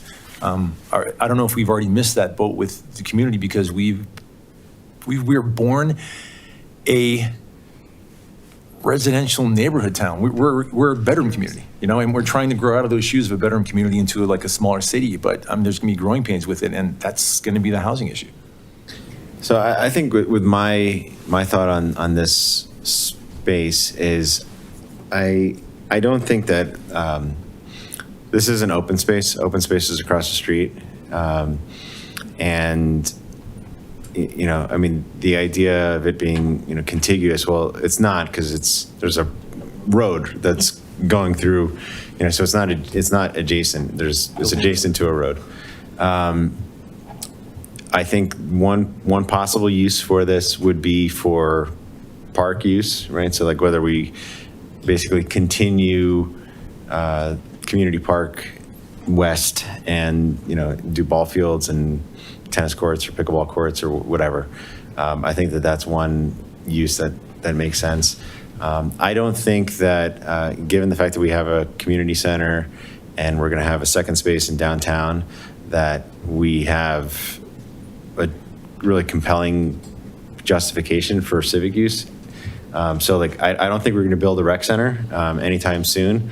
We don't have it in our budget, and given that there's Lifetime and Louisville Rec Center and the sports stable, I just don't think that we have the population base or, really the need for, a rec center. And the economics, like when we've looked at it in the past, just don't make sense. So like the only real use that I see that makes sense here is park use or some housing use. And I'd be open to having that discussion. I recognize that people aren't going to be happy about the fact that we're willing to consider it. But I think that like if we really want to be, and I'm not suggesting that we do this necessarily, but I think we need to like at least be open to talking about it. If we believe that there's a need for additional housing in the area, and if we actually want to do something about it, this is like the one opportunity for us to do something about it, where we could actually deliver some housing, whether it's market housing or senior housing or deed restricted, affordable, attainable housing.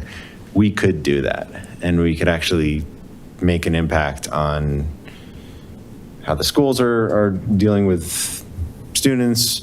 We can make an impact with having senior housing and kind of serve an unmet need. Because like otherwise, like we're going to be dependent on developers that are coming in that are looking to put in enough units that are going to trigger the attainable housing requirements, and then we're going to have a few units that are deed restricted attainable.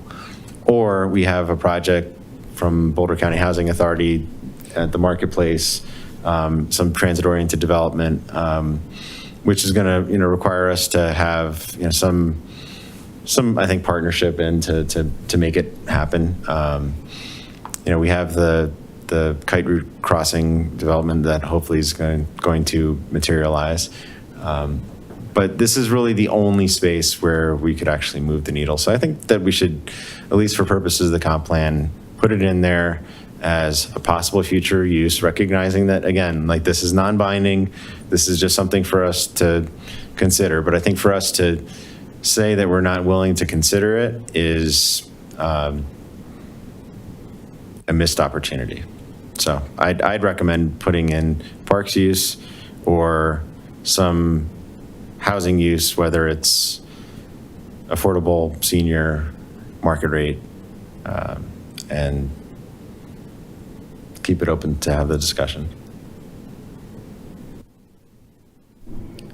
Well, one thing that I also want to mention as far as Neil's comment on, the historical behind it, the way I understand it, we've done 2 surveys that have discussed this parcel in particular, and beyond just the housings that back to it, but just in general, the majority of the community wants this as park or open space. So I think it's important to remember that as well. I obviously see the missed opportunity if we do housing on it. But I am very cognizant of, we've kind of heard resoundingly loud and clear that the majority of the whole community wants this as park or open space. Anytime we survey the community, they're going to say, we're full. We don't want any more people here. That's nobody answers the survey that says, yes, we need more housing. I will absolutely echo that as somebody who writes comprehensive plans throughout the state.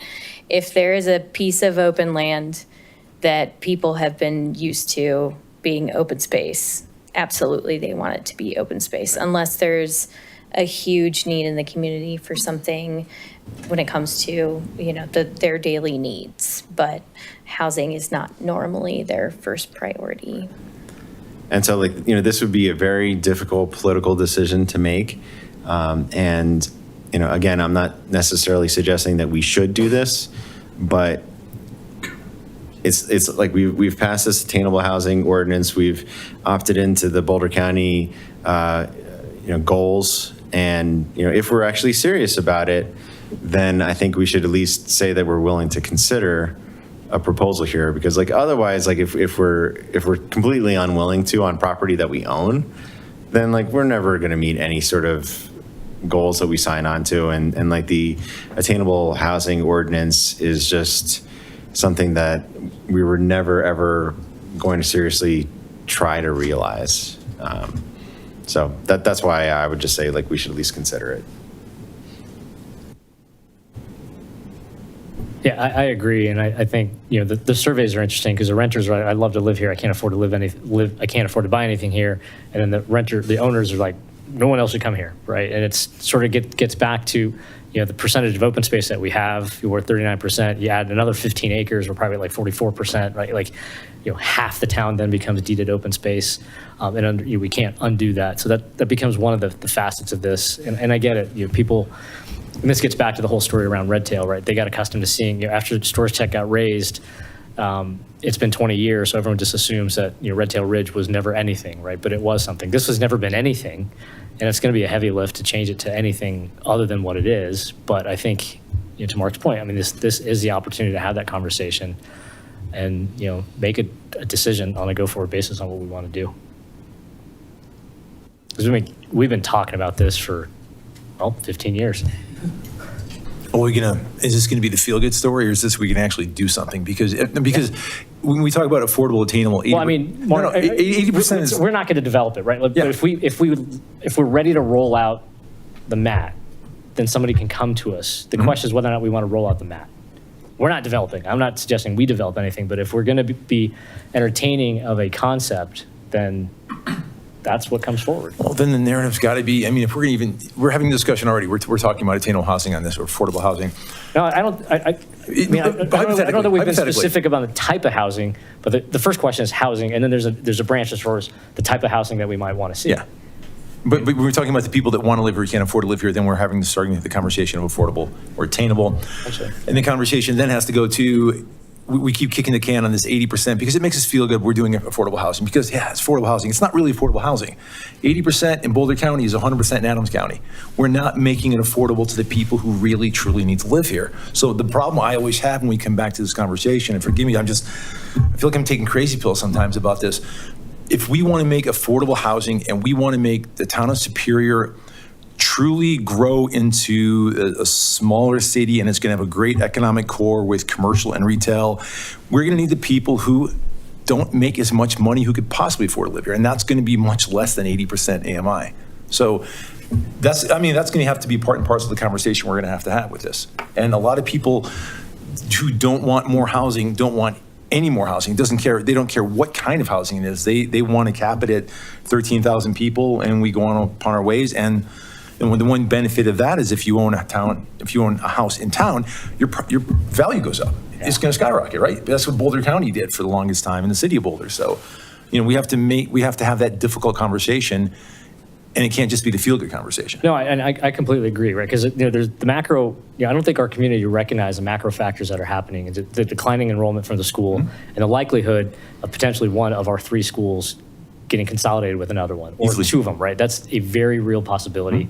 And for those of us that had kids went to SES, we're like, that's the most amazing school in the world, fantastic. But then you start thinking about this, like, wait, when my kid was there, the pods are outside and all these things, those are all gone, the classes aren't overstressed and everything else, right? Those kinds of things may not be available to people in the future, right? If we don't start finding ways to bring more people in here. But to your point, Jason, this is 15 acres. This is a massive piece. It doesn't all have to be attainable housing. It could be a mixed this, that, or the other thing, and 3 acres of this, 5 acres of that. You can actually do a lot and still have a massive buffer to the homes and have the wildlife buffer and things like that. There's a lot of creativity because this is not just a parcel that we own. It's a very big parcel, and we got it for a song.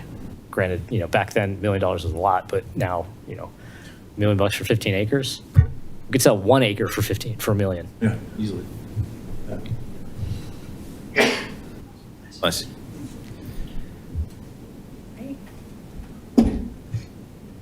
So just want to confirm, I think I saw at least 4 of you in agreement that talking about housing with the public is something we can talk about. Is that true? Just to clear, I'm fine to talk about it. Okay. Like, we should We're not talk about it. deciding anything We here need to tonight, to be talk clear. about it. Okay. So, but, Okay. yeah. All right. The resistance is strong Not with easy. that one now, so.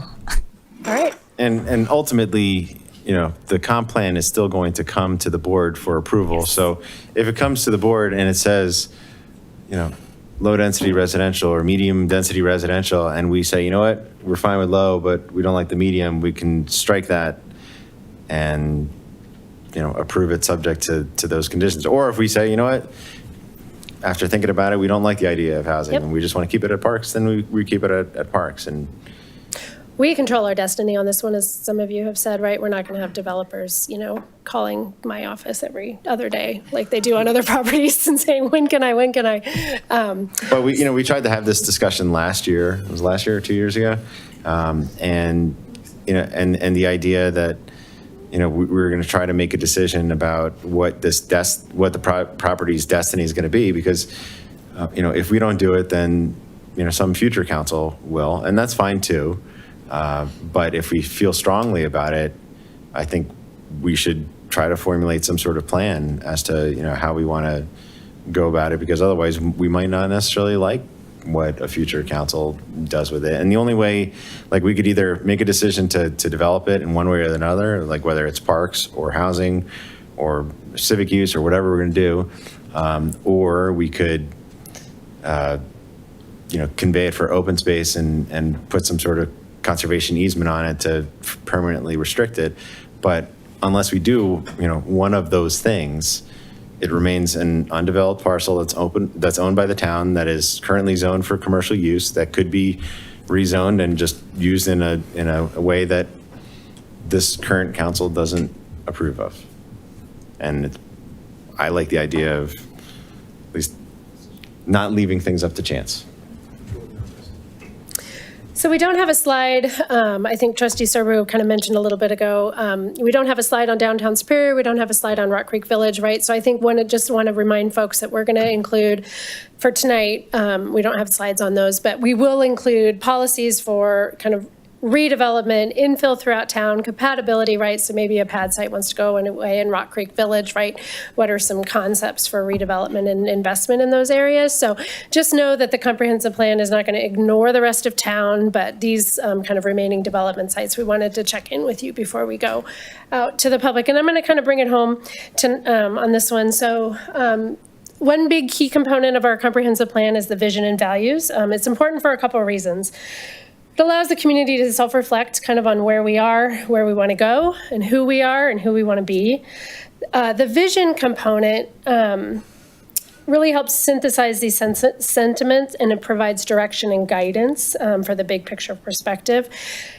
Values component is really critical as well. So as we know, decision-making processes often require compromise, as you all have been demonstrating so well tonight. And so if we have a discussion around what are our community-wide values, it gives you all a landing place when you have to start making these compromises. So we intend to have this conversation with the community. So what's on the slide in front of you is the vision and values, which was kind of a combined component before. It included vision and values in the 2012 comp plan. I think a lot of it is still really applicable and really good. I think through our engagement, the things that aren't in there that we want to talk about with the public are cultural inclusivity and equity, housing diversity and affordability, thoughtful community engagement, and then resilience with our natural environment and community systems. So we kind of intend to pull this apart with the public, add in these other concepts for values, and then we'll bring it and put it all back together with your input. But what we want to make sure is that we're not missing any additional community values that you think we need to be adding to this list.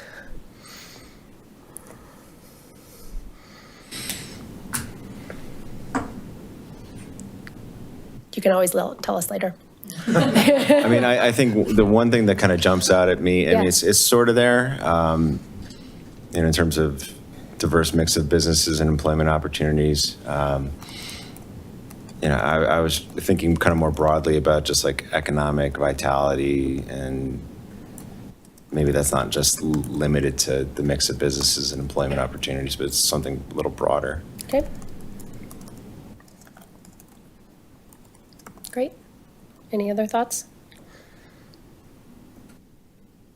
The other thing that, and maybe this isn't necessarily a comprehensive plan issue, but just one of the things that I've been thinking about as we're recovering from the fire is, you know, we're at 70% rebuilt, we're another 10% permitted, but, you know, that remaining 15 to 20% of lots that for whatever reason, you know, haven't pulled the permit, that's going to be an ongoing, you know, challenge and just kind of like issue. And I think, you know, for what the town has done, you know, like our work is largely done and we'll process the permit applications, but kind of seeing that through to completion is, you know, and I think something I think that we keep top of mind. So maybe like some sort of acknowledgement of getting through to 100% rebuilt from the fire. And our last comprehensive plan kind of had no resiliency component, and we kind of breezed through in this section, right? But I think resiliency, acknowledging Marshall Fire, remains an ongoing priority. We're working closely with Allison and her team and all kind of the land use policies to think about this both backwards and moving forward. One additional thought with regards to kind of like resiliency and hardening, and, you know, we talked about kind of like the WUI and, you know, fence materials and things like that. Do we have anything in the comp plan kind of, or any thoughts about how we over time harden the WUI area, harden the fences, harden all that? Yeah, I think that in my mind, the comprehensive plan is really that high level big picture. It probably, unless you'd like to, won't go into really specific strategies around, you know, like all fences should be hardened, but I think that's where that next level work happens. So similar to kind of the conversation we had with the park committee, right? Comprehensive plan talks about like this land should be a park, for example, as we're thinking about the Town 15 conversation, but then kind of that sub-plan can really get into, we need benches and we need a shade structure, right? So I think the comprehensive plan has to have policy support for all sorts of mitigation strategies in terms of land management practices. Certain areas of town, like in the opportunity areas, will include policies for wildfire mitigation around like the 76th Street area, right? For anything that happens on Town 15, we need to make sure we're thinking about it. It probably won't get into the really specific strategies. At least that's kind of my thoughts initially. Are there any, is there any overlay on, back to just the housing thing and the comprehensive plan of putting housing where we already know that a fire burned the whole community? I mean, we're going to have this conversation a little bit with the upcoming WUI code discussion, and one of our stakeholder groups was Mountain View Fire, Boulder County Sheriff, and then Mark Shard's team, right? So we really have an acknowledgement that fire risk is not going away, and we need to be thoughtful about that. I don't think anybody in the room thought that wildfire risk precludes development anywhere. I think it's more around how you treat it and the type of development and how we manage it in an ongoing fashion. So lots of connections there. Any other thoughts? Just a couple more comments on the rest of the presentation. Page 33 mentions Superior's large CVS, and I had to rack my brain. I was like, what? We don't have a CVS. Apparently, it's Target. It's inside Target. Yeah. And if we could just note that, because it's like, I literally just like, I had to get on a map, like, wait, we don't have a CVS. Yeah. But the next slide is one I'm actually really intrigued by. You know, we talk a lot about housing, and one of the things we got to think about is economic vitality, you know, because I look at the stacks for Safeway and I look at the stacks for King Soopers, and if, as planned, Louisville moves forward with the King Soopers, they're going to steal, that King Super is going to just, you know, cannibalize a lot of our sales. And like, how does that affect us as a, you know, from an economic perspective? If a lot of, you know, our community and others just start going to this King Soopers in Louisville, because, you know, King Soopers is blown out of the water relative to Safeway, just in terms of visits. And we just got to think about how the development of our neighbors may affect us on a go-forward basis. I know the comp plan doesn't think about economics, but this slide actually scared the bejesus out of me relative to the tiniest stack on here is like our Safeway. And I think the comp plan does think about economics, Yeah. right? I think in terms of land use policies, I think, you know, when I was first coming on board, town manager shared that, right, the vibrancy and success of the marketplace is a really key priority for the city or for the town. So what strategies can we include in this that really make sure that we keep it healthy? And you're right, what happens outside of us impacts us. Yeah. You know, scary thing about the King Soopers, people are already going to the Arvada King Soopers to go shopping. And I don't think Safeway so much is going to be targeted, but I really think Whole Foods is going to take a hit because they offer the same type of organic experience at a much cheaper price, and people have this now newfound anti-Jeff Bezos Amazon, which owns Whole Foods. I'm worried about this going forward. Just one interloper coming into town. Great. Well, thank you very much. We really appreciate all the input tonight as we about to go out to the public. Sorry, back up. Where am I? Here we go. Go ahead, Nora. I'll just talk about next steps very briefly. We are going to do a speaker series, which is really exciting. So we'll take somebody who is involved in the community or just kind of like a TED Talk situation, really connected in a certain topic, and then have a little talk involved in the speaker series, and then it's kind of a community forum. So some preliminary topics that have been identified are housing, economic development, resiliency, cultural inclusivity and equity, and then I think one that came out of Planning Commission was transportation. So looking for input on that from you all in whatever way you're open to, and then an open house in April or May, sometime in the spring, to present some of these items to the public and get input on some maybe preliminary recommendations. And then, later on, some growth alternatives as it relates to the transportation plan. I just want to comment. Seeing some of the responses in the survey results, I just want to make sure I just want to say out loud if there's any issues at any of these that you keep us apprised, because this is a very dividing topic in our community, and there were just some really nasty comments in the survey responses, and so I just want to make sure that you know that if there's anything that we can help you with, or I just want to say it out loud to not tolerate anybody's bullshit over this. So Appreciate that very much. I would just recommend, and I don't know if this is necessarily within housing,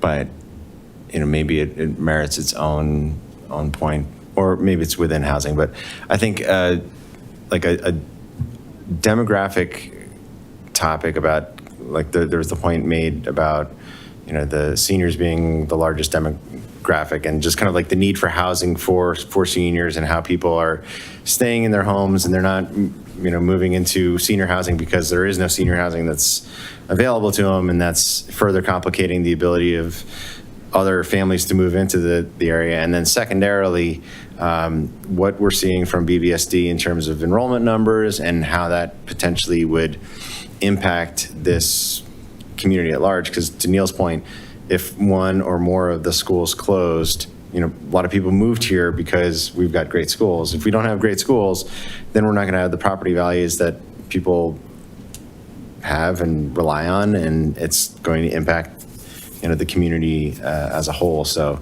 all of this stuff is related, and you need to have jobs for people to move here. You need to have houses for people to live. You need to have good schools to attract people to live here, and you need to have affordable housing, and not necessarily the defined term, but housing that's affordable enough for people to raise a family, to send to schools. So I think all of that kind of warrants being really addressed. Easy. It's a really easy problem to solve. Thank you so much for pointing that out.